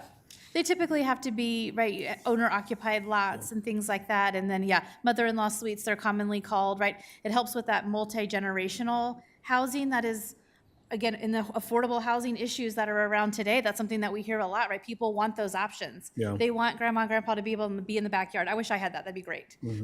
Built-in babysitters, right? And it can go all across the board, right? It doesn't have to be just that. But So we've heard that a lot. on housing types, I know in the past it's been asked, but never has been pushed to the forward to actually have someone come in and want to put in container homes. I know across the country, it's especially in the state of Washington, and Seattle area, and some of those container homes look really nice. So there's some in Colorado, depends on which county, Park County. I don't know if we're looking at those kind of allowables, so. The whole nature of housing is changing across the U.S., not just in Colorado, mostly because of affordability issues, right? And so cities and counties and states and the private sector are having to really kind of readjust. And again, in 2010, we were in the worst recession in 80, 90 years, and homes were selling in the core city for $45,000. And so, it was just a whole different time and a philosophy. So, it's been fascinating to watch. And I think at this high level, right, we're just sort of advocating for exploring those options. And then obviously it would be, right, Planning Commission and City Council could decide the exact language, right, to put in the land development codes and things like that, but just being sure that we're open to different ideas. Okay? All right. The next chapter, transportation and mobility. So, it's focusing not only on how we drive across the city, but also how we may walk, how we may ride our bicycles with ourselves, with others, et cetera. And so, as you all know, transportation is a big issue. Our city is laid out in an odd shape, and we have a lot of challenging intersections, right, for a variety of reasons. But the first goal is right to have this well-connected, this safe transportation network, and that includes auto and bicycle and pedestrian and transit. And so it's important that we create safe networks, and we've talked about opportunities for traffic calming, and we've had council's had some conversations about additional safety near schools and stuff like that. That's always been an important topic. And we also want to have well connected so that we do have a strong network that will get either people through vehicles or people through walking or bicycling around. Number two builds off that. We're talking about the inclusivity again. When we met with the students, we met with a variety of students from both 14 and 27J. The ones in 14 said, our sidewalks aren't big enough in the core city. Which they're not as big as they are in the core city. There were not enough options for lighting. They did not feel safe walking or riding their bikes and things like that. And so it's important that we plan and have a city that's appropriate for our under 18 crowd. And then, as we all know, the over 80 population cohort is the fastest growing in the U.S. We're living longer. And even though Adams County and Commerce City is a young city overall, we're still seeing our highest percentage increase in our over 65 and 70 population. So we also need to make sure that we have good options and safe options, sidewalks and things like that, for our seniors and advanced elderly population as well. So that builds off of that.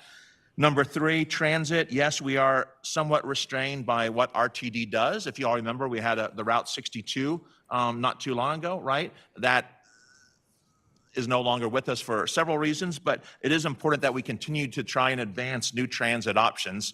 When we put the future commuter rail at the time in our current plan along E470, RTD had not considered that, and now it's in all of their plans. And so you do some of this work to put it in our plans so that then it's a basis for other agencies and things like that plans. So it is important that we work with them and have good transit. Number four is, in addition to RTD, though, we also want to make sure we work with E470. We want to work with DIA. We want to work with CDOT. We have too many state and national highways that we'd just be foolish not to. Number five is focusing specifically on bicycle and pedestrians. We do have more and more people that contact us that are wanting to connect to either the Sand Creek Trail or the South Platte Trail, and it's very hard to get from there over to the east part of town, whether you're watching a game here, whether you're going up north. The connections are extremely hard. And so the city does want to achieve and do better goals with that. And we think that can be a big focus of the future Parks and Trail Plan. And then freight and railroads, that issue is we wanted to highlight it now. We heard more and more about that. We've heard certainly about the railroads that, we got quiet zones implemented last time, and that was a big issue back in 2010. But now we get, it's blocking, and you name the street, right? And the railroad stopped, and so we hear that. And we also hear that with the advent of some of these large logistic facilities, we're getting more trucks and things like that on the road. And so what is the best place for that? How can we minimize some of the impacts? And so this goal starts talking about that. And so it's a little bit perhaps more specific, but also a new, maybe an evolving issue that wasn't quite so pronounced in 2010. Any comments on transportation or mobility at this time? Steve, you had mentioned RTD's working with, as far as putting future maybe commuter rails or maybe even high speed on E470 corridor, because I haven't yet seen, as far as like E470 has utility corridors on both sides, even in the middle. Right. And they're really not used like they should. So it'd be great to see that, and especially as our major corridors. I know, look at Tower Road, it's supposed to be designed for 6 lanes. That's right. But in the future, you could also have elevated rail as well. It doesn't have to be on the ground.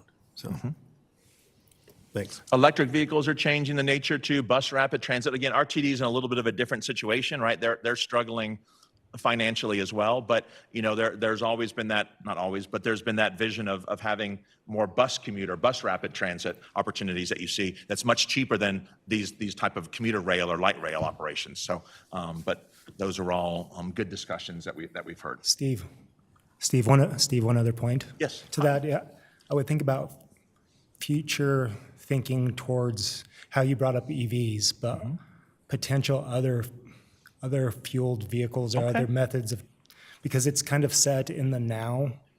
I don't know if the language is necessarily towards the future in relation to transportation. There could be, and this will go all the way to 2045, even though in another 10 years or so, the city will update it, but there's no reason why we couldn't add that, absolutely. Because especially the technology in the next 20 years, where this is just, because it doesn't acknowledge EVs in this, and the Right. EV is the current state, Right, but leveraging what could be the future state of correct, that's true. transportation. 100%, that's a great point. Thank you. Okay.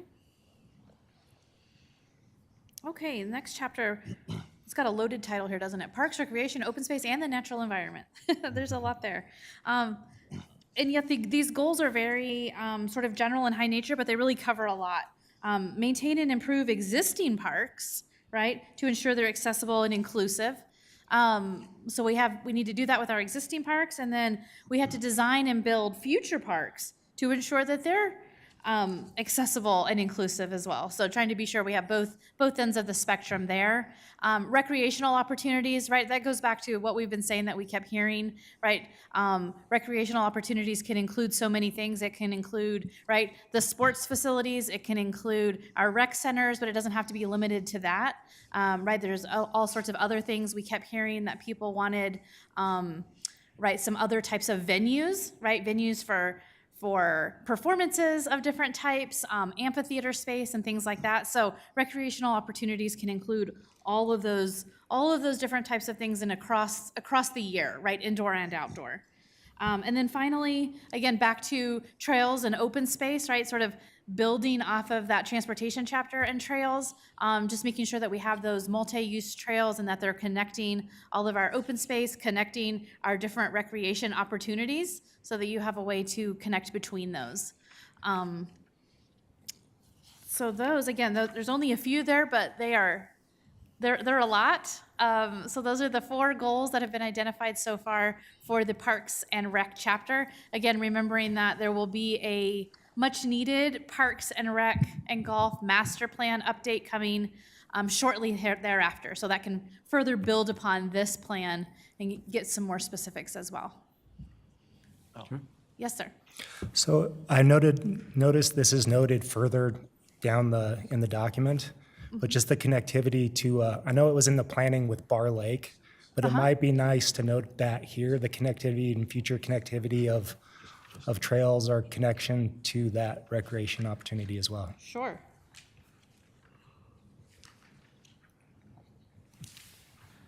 Absolutely. We certainly want to make the most of all of the assets we have, right, as part of our natural environment.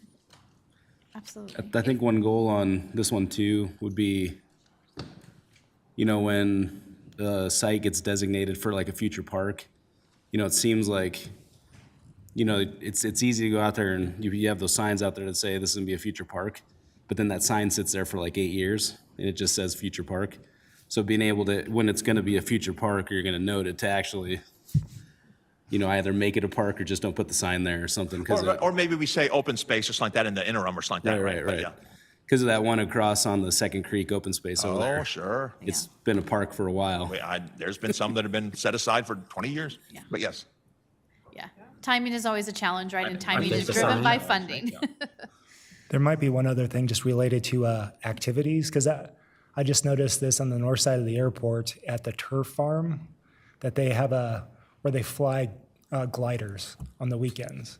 So if there's other activities that aren't necessarily noted here, but similar to the transportation comment, if there's, because of the resources that we do have, if there's something that we could highlight as an amenity for the community that would draw people to Commerce City to participate in. Absolutely. Great comments. Other, ready to go on?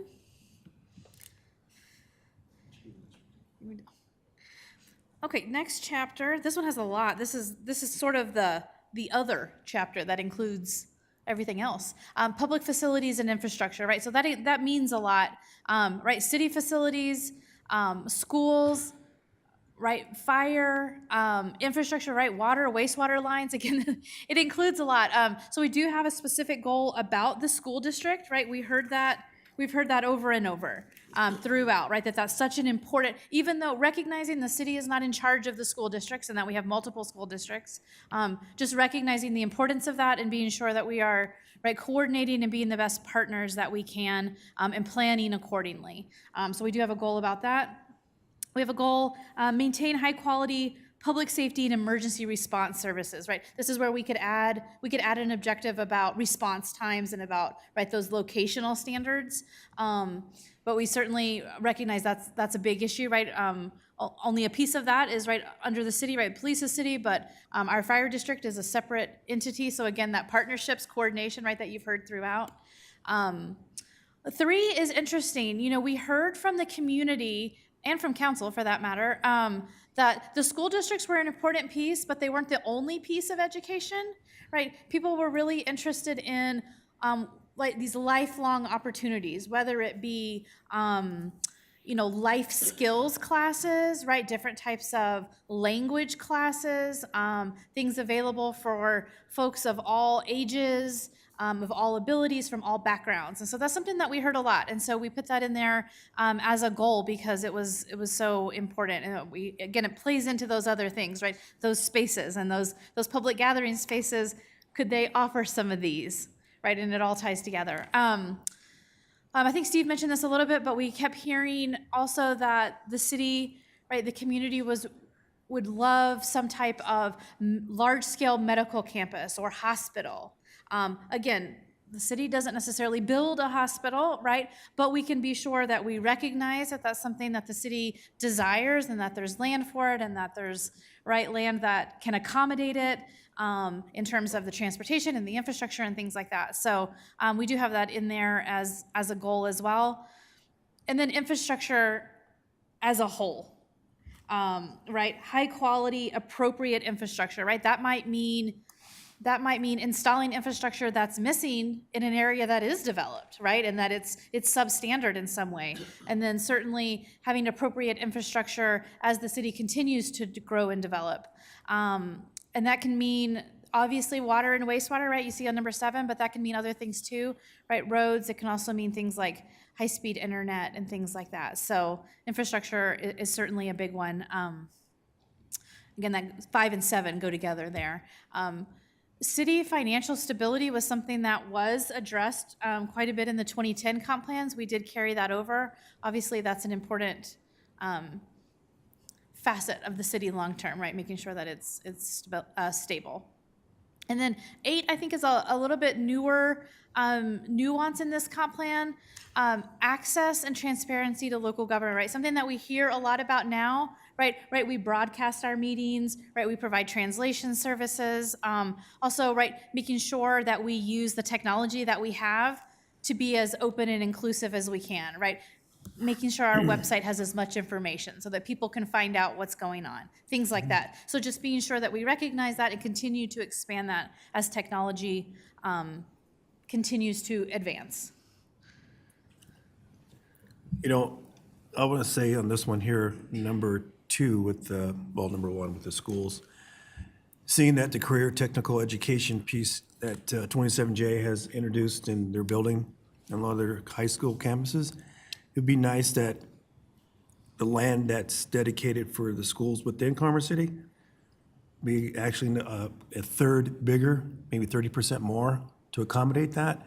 Plus, when it comes to elementary schools, there's problems with parking.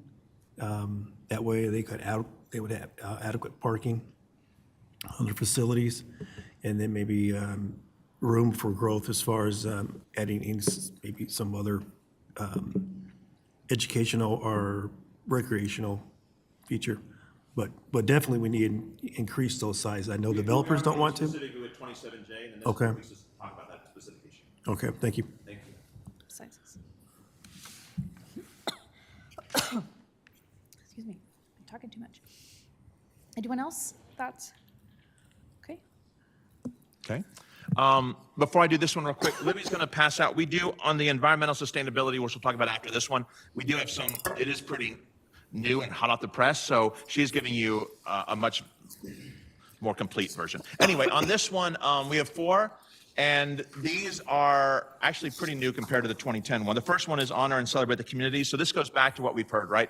Is that we have a variety of cultures and communities. We need to do more to honor them and to celebrate them. And that could be through special events. It could be through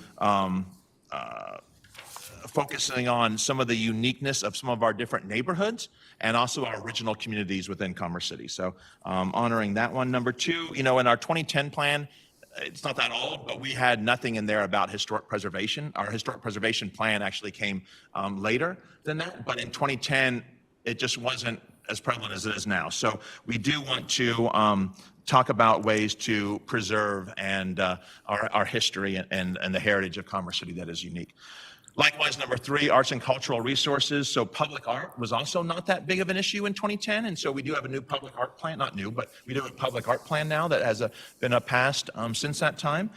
We have heard, though, from a lot of residents that they really want to see some type of performing arts venue.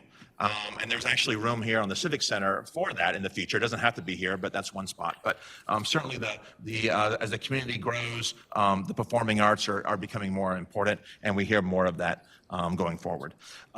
The last one, tourism. Tourism is the one item in our comp plan that is mandated by the state.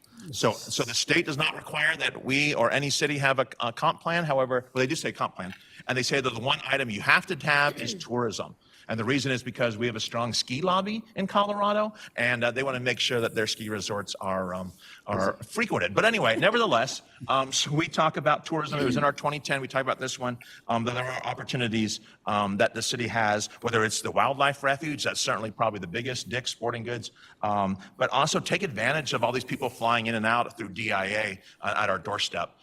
There's a great opportunity there as well. So that's what number 4 talks about. A little bit of a unique spin on number 4. So that means we need to work on our signage and then. Absolutely. Absolutely.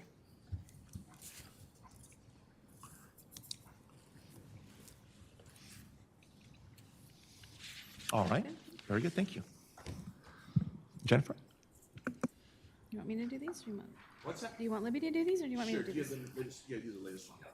So one thing I will say is Jennifer pulls this up on the environmental sustainability. We determined that it's not going to be, currently it's a standalone chapter in our 2010 plan. The intent is to interweave it throughout the entire plan. So there's going to be some of these that are going to be respective of economic development, respective of housing and neighborhoods. And so the goal is to have these environment as call outs, but interwoven throughout because they really permeate throughout the whole plan. So with that in mind. Absolutely. Obviously, you can see just from the first two here, right? There's some very big topics, right? Air quality, when we have heard that a lot. Water quality also, right? We hear that. You all hear that too, right? From our community, that we understand how much of an important issue that is. We do have a goal for both of those. Also, water conservation, right? As we grow, we hear that a lot, right? As we grow, how are we going to right, ensure that there are adequate resources for everyone, and what changes need to be right in place in order to accommodate that. So that's sort of 1, 2, and 3 there. But then we kind of expand a little bit, right? Physical and mental health. We heard, right? This is sort of a newer element than maybe was what was envisioned in the 2010 plan. Also, food resources, right? We've heard about, right, food islands, right, where there's not a grocery store, right? I remember in the 2010 plan, right, when there was not a grocery store up north, and we would have somebody come to the counter at least once a day asking when they were getting a grocery store in the northern range. So thank goodness we have that, right? We have one. Now I know people want more, want another one. But just being sure, right, and that also means, right, that can mean farmers markets, right, and access to healthy food options and things like that. So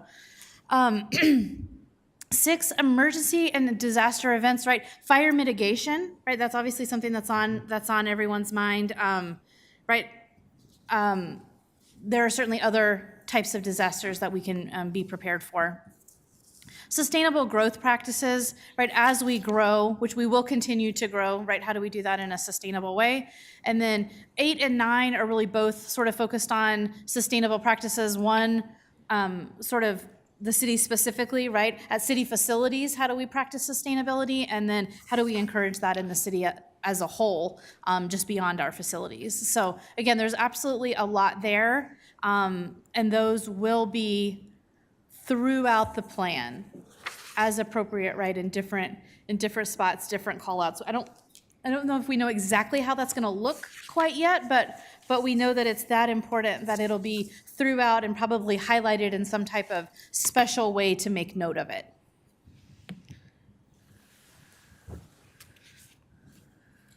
I had I wanted to say something about our watershed. Right now, when we have these detention ponds, they don't look that great. And we need to have a better source, to even pleasing to the eye and also safe. You're talking about those basins. I drive by 112th there next to the golf course, and, there's a detention pond, and it's huge. Mm-hmm. And then down inside, you have all kinds of different plants there and whatever you have. But when it comes to drainage, you deal with mosquitoes and all that. So I think I would like to see what environmentally sustainable is to do away with those detention ponds and make them where you can actually use them. Like in a city, you don't have detention ponds inside the city. They have a nice drainage down below and sub drainage, and on top looks like a park, but the water drains off, and it could be usable. So I think we should really change the way we, when it comes to detention ponds, we can do better.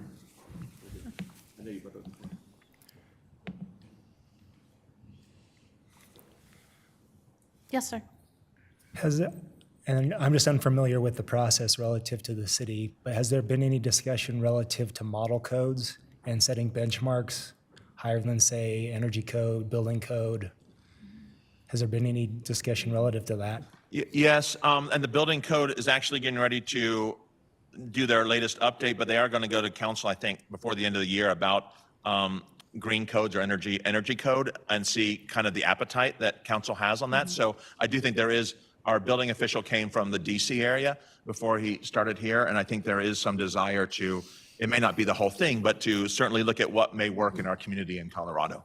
Yeah. And I would just echo something that Commissioner Amador noted previously. It's riding the line where it's having the intent of what we're wanting to recognize, but not be unfavorable to development within the city. Mm-hmm.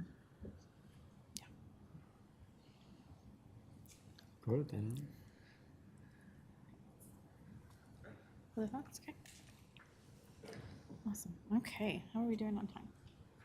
I think we have about, 15 minutes or so. Policy questions. So we're going to ask City Council these questions next week as well, but we wanted to get your temperature, and I'm not going to mandate that we go around and everyone gives an answer, right? But we do want to hear, right? There's no right or wrong on these, but we want to hear from you all. So the first one is, so we know that infrastructure is a big issue in our city, and that to build the northern range of our city is costing hundreds of millions and probably well over several $1 billion. That's just the reality, and that amount with inflation keeps going up. But should the city encourage or allow growth in areas that have little to no infrastructure? Okay, that's the question we want to hear. And if you think yes, do you think the developer should pay more of the cost as opposed to the city? So, and what I mean by infrastructure, it could be water and sewer lines, it could be drainage facilities, it could be telecom, it could be utilities. And so, what are y'all's thoughts on if we look at areas, especially east now of E470, but even some areas not east of E470, certainly that area north of DIA. We just want to hear what you all think about question number one. And again, no right or wrong, we just want to hear. Yeah, I think on that one, I think you still want to encourage growth. And if you have the developer pay more, it's going to end up costing more. So then it's, and granted, that's on the developer to try to figure out. So, I would say the developer should pay more of that cost because, with what I do, if I go build something in the county and I have to extend a road, I pay for it. The county doesn't pay for it because it's our project.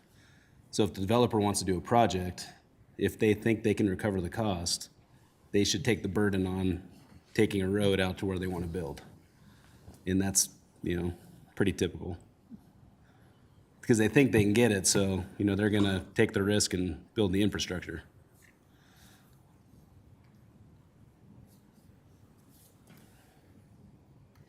So to build on that just a little bit, right? Developers don't want to pay for anything, so they'll put that on the backs of whoever purchases next, right? So, we talk about affordable housing and things become out of reach for most people, and now cars are kind of out of reach with folks, and looking at inflation and all the rising costs of interest rates and all this fun stuff. I mean, that's going to subside to a degree, but I look at this question about, should we allow growth with little to no infrastructure? But I think the bigger part is, should the developers pay more of the cost or the city? And that's a balance, because developers always look into where the infrastructure is at. And I think naturally this will start to develop itself. And it's from a policy perspective, I mean, I get it. I hear I remember hearing the folks in the Northern Range, hey, we pay so much more taxes than folks in the core city. And that's a challenge to grow the city, which has rolling impacts to our sit-down restaurants and, all this other fun stuff. And I think this is the root question right here. Should the city allow growth in an area with little to no infrastructure? And what comes to mind kind of is the Irondale area, right? Little to no infrastructure, no curbs, no gutters, sometimes no water. And that's this collaboration piece that happens. And so I don't know that there's a silver bullet answer to this, but I would say that from a policy perspective, at least for the city, looking at what's closest in the infrastructure, looking at our partners in the water district and, fire district, or even drainage for that matter, of what that looks like and where the outfall is, or what that looks like. And so just from a policy perspective, I think being strategic in the locations, whether that's nodes right off highways and, where are the loops of the water systems. I mean, there's a whole bunch of things, and which really just takes me back to the root question. Little to no infrastructure. I remember grappling with this on council at one point when the new rec center up north was being built, and the infrastructure that was there, and the developers were just chomping at the bit for us as the city to pull that infrastructure so that they could benefit from that. So I would just say, from a policy perspective, being strategic, not so much the city's gonna pay for all of this or the developer's gonna pay for all of this. I don't know. That's a good question, guys. Anyone else want to chime in? Yeah, I mean, my first answer would be yes, right? I think we need to continue to grow as a city in general terms, right? Again, it's being about smart between both what Jordan and Andrew said. I mean, I was looking at our bullet point, right? 6C on one of them says, consider the fiscal costs and benefits of development. I'm not sure how I read that, but I think what it's trying to say is we need to find the right money where we want to invest the money to be, not also drive out every developer in the city because our development fees are so freaking outrageous, right? So to me, it would be yes. And again, I feel like the city needs to play a part. Well, I'd say, being on council and look at our impact fees, and right now that's what they're talking about. We're $1 billion is what it's going to take to build out the northern area. And it comes down to the fact that we haven't increased our fees. And that's why I see, as far as developers have had it good for a long time, for 20-something years, they had it good. The Northern Range, the intergovernment agreement that Shea had, and then Oakwood took over.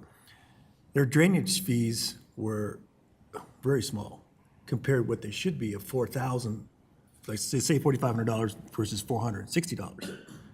So it puts the onus on the city when they need to expand roads or drainage, and they go to that pot, and in that drainage pot money, there's not very much there. So the city ends up having to come up with ways to fund that, and that's what we did, the 2K, which helps with that, because otherwise we wouldn't have had those 5 projects in 5 years. There's no way the city would have developed those 3 parks, future parks. The rec center, expansion of Tower Road, there's no way without the 2K dollars. And that 1% sales tax helps everyone out. And so there has to be a balance. I know I say yes, as far as developers paying more, it just has to be fair. And I think when it comes to these drainage impact fees, you know, they just have to pay their share, because every home that's built in the north, the city only gets a little bit over $100 towards maintenance and operations of those roads. And, you know, when it comes to policies, some policies need to change, where if you're a developer and you're developing land and you have a loan, it's like having a car and having full coverage. Until that car is paid off, you can go away from full coverage. So I feel that policy-wise, that's a full coverage to, if you're still have a loan and it's not paid off, you still have a debt, then you should incur some of those maintenance and operating costs as well. So a lot of things get pushed on the city. A lot of people are unaware of that. So I should say developers, based on policy, should pay their fair share, because the city has come up with unique ways to fund those projects. But where they're going right now with the update on the drainage and road impact fees, that's going to help, because like I said, it's got $1 billion just in the northern area. So I say definitely yes, and strengthen the policy. Great, thank you, great direction. Okay, well, we solved number 1, let's move to number 2. Just kidding. Another easy one. Just kidding. So number 2 is really an affordable housing question, right? And this has to do with inclusionary zoning and other things, but, right, so when we have new residential development, should the city require affordable housing? Require, did I say something different? Require affordable housing, meaning either do we require a certain percentage of, you know, obviously we're talking kind of large scale projects, right? Should we require a certain percentage of those to be affordable? Or should we require, I guess it could be or a fee in lieu of that, right? And so you could pay a fee for, right, some other affordable project that could be built. So it's kind of like the first one, right? If yes, then which of these mechanisms or both do you all feel would be appropriate?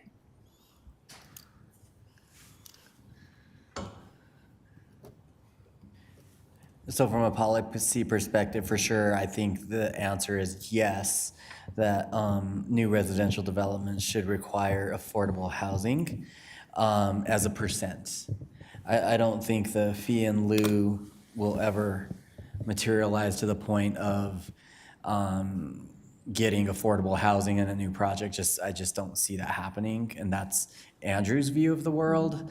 But I think as a percent, just similar to if you were going to CHAFA or something and you needed tax credits and 20% of the units had to be affordable. So I think that's a great model for the city to kind of have. It really is.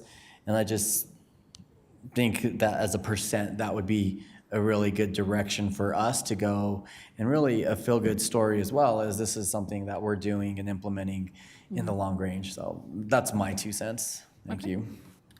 Great, thank you. Yeah, I think on this one, I kind of think about it in the, you know, per case kind of deal. So, you know, like say R1, R2, you know, it might be hard to say that, you know, let's say like the back nine of, you know, Reunion, that you're gonna have, you know, what's affordable housing there, a $800,000 house versus the $1 million.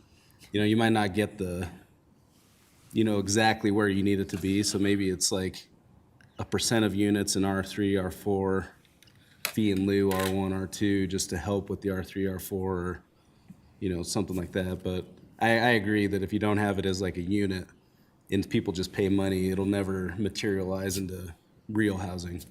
But maybe it's a split type deal or something. Sure.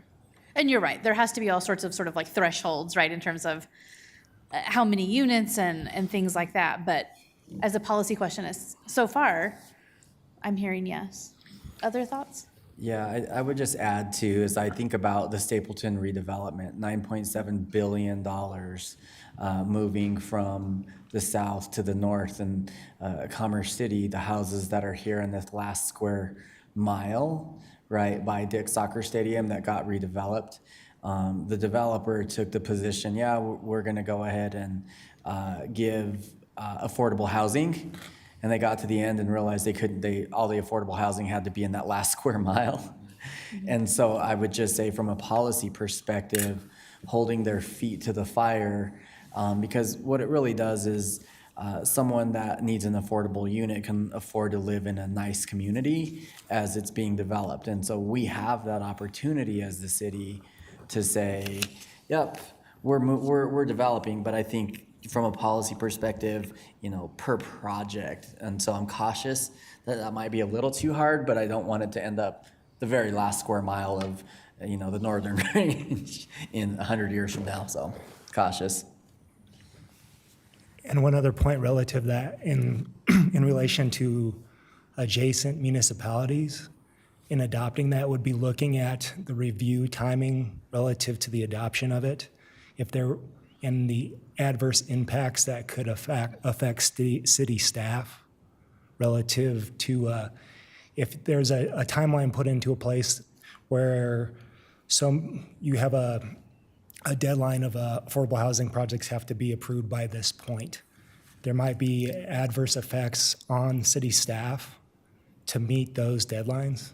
And that's something that's happening in adjacent municipalities, just to be aware of that. The underlying just back on, the timing, the fees, and the capacity within the review, within the building department.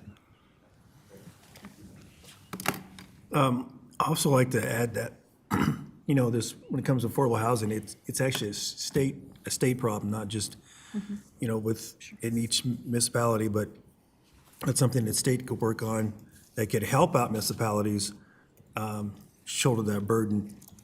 And when it comes to phasing, you were talking about new residential being affordable, and try to work with the county, because I know Denver, they have certain mechanisms for affordable housing where if you live in those certain zones, when it comes to taxing, you're not taxed at the full amount, and so there should be a phase-in of taxes. That way, the people in affordable housing are not being burdened by those higher property taxes. They phase in, because as people live in a home and maintain, they may do very well on the job, but that takes time, a family to establish a family and all that. But to have that burden of that full property tax is kind of hard in affordable housing. And then we need to, on policy side, we need to change our way we deal with our housing when it comes to credits. With the housing authority, right now with the city, what is it, 10% of 1% of partnership? That partnership should be a lot higher. That way, the city can also make sure the partnership they have with affordable housing, those units are being maintained, and we don't have to rely on an outside source to make sure they're doing what they're supposed to do to receive those credits. So I think that percentage should go from the 10% of 1% to 20%. And that comes into play. That way we have a better face on it, and we have a better control on it. And so, yeah, so policy needs to change and working with the county. I guess for me, I'm not as straightforward, as an easy answer. I think it's a combination, right, of just like what Garrett said, of what Denver's doing, right? I mean, eventually you're going to get to a point where people aren't going to want to build. So I guess I think there's a balance with the fees that we talked about above, with how much you're putting towards affordable housing, to how much it's gonna cost to build in the infrastructure. Eventually, you're gonna get to a point where maybe nobody wants to build in this city. So I think that's something that the city has to be cautious of. Because I do feel like Denver's going to feel an effect, just like what Garrett said, everybody's cramming in permits now because they don't want to meet the new regulations. So the following year, they're probably not going to submit a permit and they're going to go look for a new city to go build into. And that city could be Commerce City.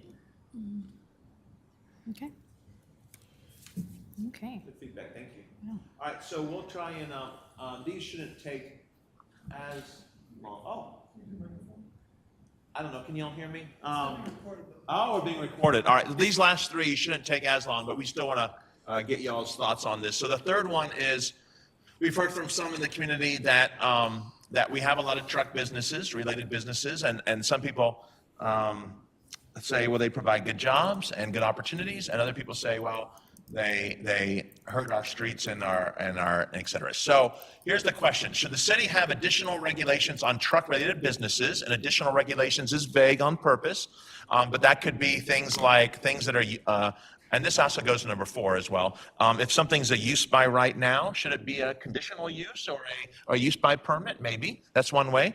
You can potentially put regulations on location. We talked a little bit about that with homelessness, right?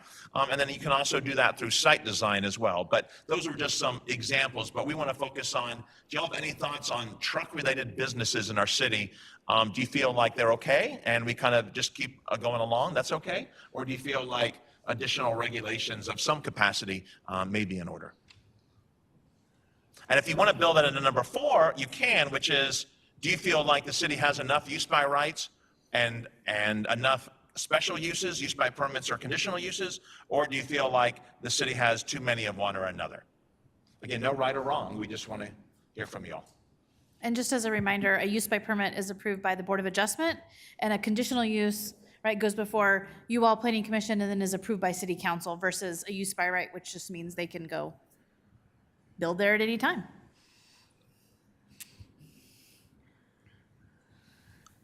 I think the truck-related businesses are good for the area, and they do bring a lot of jobs. I do think there probably needs to be a little more regulation just so that, the city can recover. If they have to do, like, let's say 96, right? Because you have from Tower to Highway 2, you've got FedEx trucks all day, every day, coming from, the airport.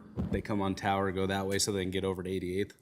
So, if we have to do maintenance or widen 96 or something, FedEx probably isn't going to have to pay anything now. So I do think that, the city could benefit from, known lots of traffic on certain businesses. So maybe if the business is a certain size and your truck traffic's actually like, you've got 10 trucks per hour, going certain corridors just back and forth, that it requires a special fee or something, or a special permit. I think the special use permit would probably be enough versus a conditional use permit, but.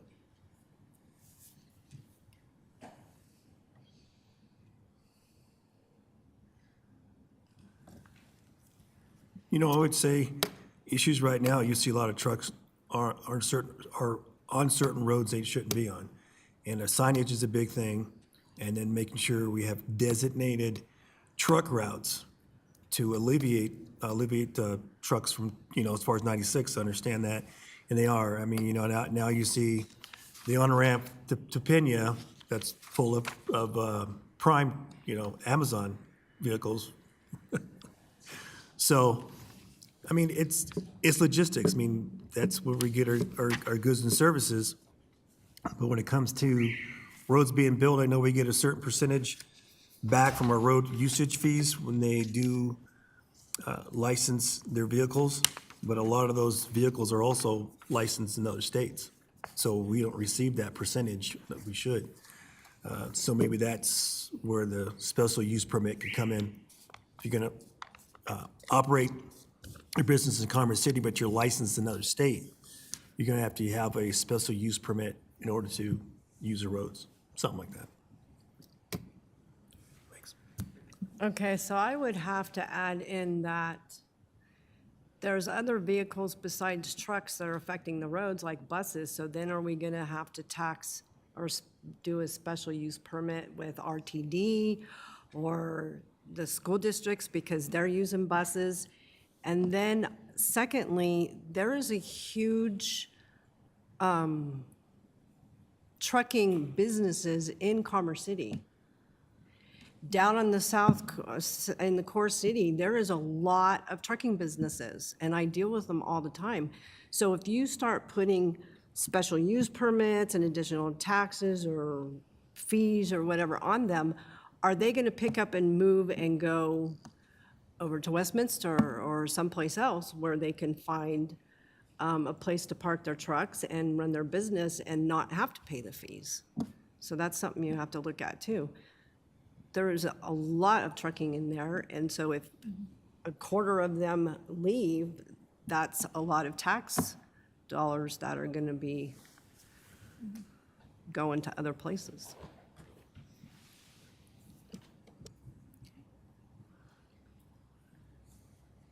Okay, good. Anyone else for trucks? Or use by right. I want to remain agnostic on this because it was an issue. Trucks, Andrew, trucks. Trucks. So there, I would echo, there's a high volume of trucking businesses within the core city, for sure.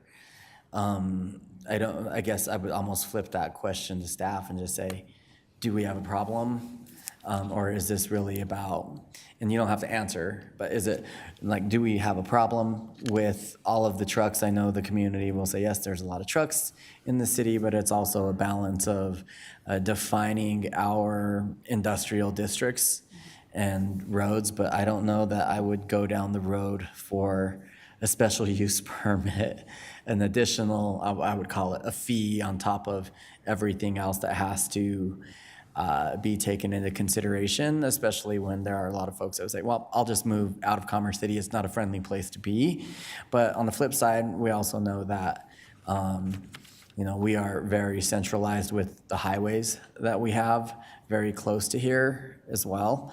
And what does that look like from a surrounding municipalities around Commerce City? So I don't know that I would touch a special use permit, even though it would be a mechanism for a funding source. So I don't know that I would touch that. So. And I would also question, is that diametrically opposed to some of the economic goals of the city that were addressed earlier about industry and different things that are being brought into the city? So some thought about how that relates to the comp plan.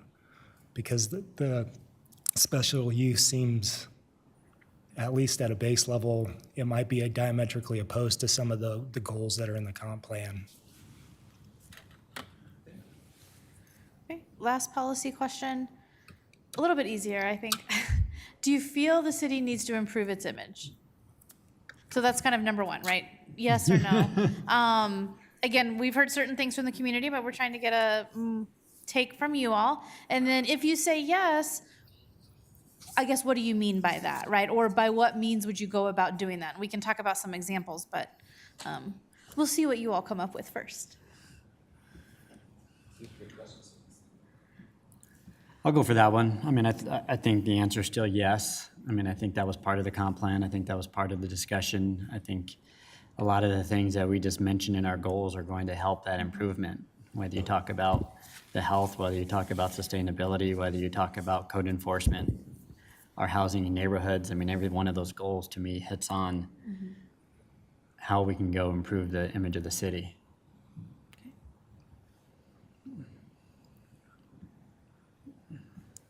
Yeah, I mean, I would say yes too, but I think, if this question came up to about any city, you're probably going to say yes. You always want your brand and image to be better and improved. So I do think that, the stigma around Commerce City, being a native is a lot better than, let's say, 15, 20 years ago.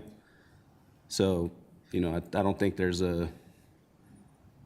Commerce City has a huge issue with image, but I think that, still all these things in the comp plan that are coming forward are gonna drive, Commerce City's image more of a, strong metro suburb versus, what everyone just thinks about, it's the Suncor town. So. Great comments. Yeah, I would say that Commerce City's done, as far as our image, done really well. I've been here since 2004, and, you always want to reinvent yourself. I can see the fact that we've gone from making it safe on Highway 2. Everybody uses, a lot of people use Highway 2.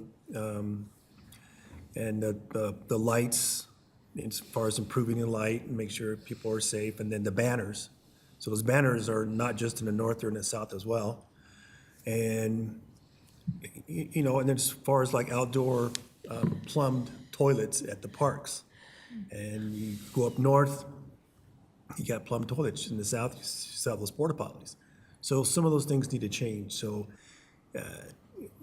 so that way it doesn't feel like you have to travel someplace in order to get those amenities. And I say Commerce City is working on that. We have new areas now, they're gonna do improvements. So you should see like balance for the north and the south. So that's always a work in progress, so. I would just echo to that. Do you feel the city needs to improve its image?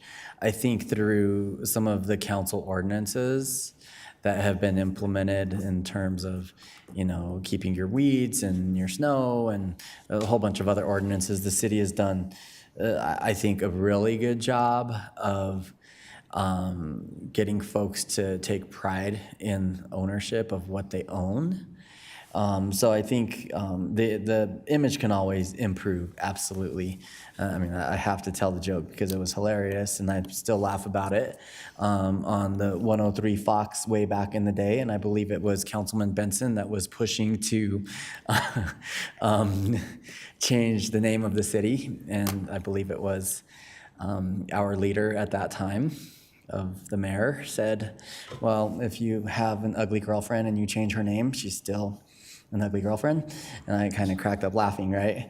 But it kind of goes back to the image of the city and what are we trying to achieve? And it takes me back to the nodes that we have here and the gateways of what that looks like and what people experience and see, even if they're driving from DIA all the way to Denver. And Denver kind of jokes about it to a degree. I don't want to speak for everyone, but what is the route that you have to take from DIA or Den to City Hall in Denver, but you could pass through Commerce City. So I would just say improving the image through how people travel, through our marketing. For sure, we can improve the image always as needed, so.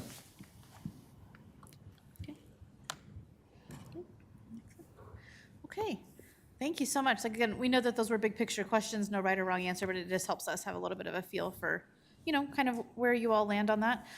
So next steps on the comp plan. So we mentioned, right, we're meeting with you all in these study sessions for the goals and objectives. We've met with the Citizens Advisory Committee, with the staff working group, with all of, with those folks. So we'll be having a similar study session with council next week. We will incorporate your changes as well, your additions and comments. And then obviously we will take note of all of council's comments and revisions and things like that. And then our goal is to take all of that, right? And you all know all the little comments you give, right? They filter throughout, right? And so they help us with other pieces as well. So not just one goal, right? But the whole chapters and things like that. So the next big step is a draft plan, right? Which is really exciting. We hope, and I say hope because, right, there's a lot of factors at play, but we would hope to have that by late November. I know it's already October, so it scares me a little bit to say that, but right, by late November, at that time, when we do get a draft, we will get that draft to you all, to the CAC, to council, and then after, I think this is how it's gonna work out. Like I said, it's always subject to a little bit of timing and things like that, but after maybe an initial review by you all, then we would want to take it to the community, right? And we've been sort of brainstorming some different ways to really make sure that that is the most readily available and accessible to the community to be sure and get their input, right? This is the community's plan, right? It's not planning's plan. And so those are obviously two really big steps, but they are coming in the very near future. And then obviously after all of that would be finally adoption by city council. And then I would expect before, or maybe even the adoption, that some of those other plans could get started or going. And I don't know the exact timing or sequence of those, but those will be ramping up as well. So really exciting, right? We're finally sort of in the home stretch. Thank you. And that's all we have for you tonight. So thank you so much for your time and your feedback. Again, if you all think of other comments or questions, please reach out to us via email, and we would be happy to incorporate those or answer any questions and get back with you. Thank you. Okay. Our meeting is adjourned.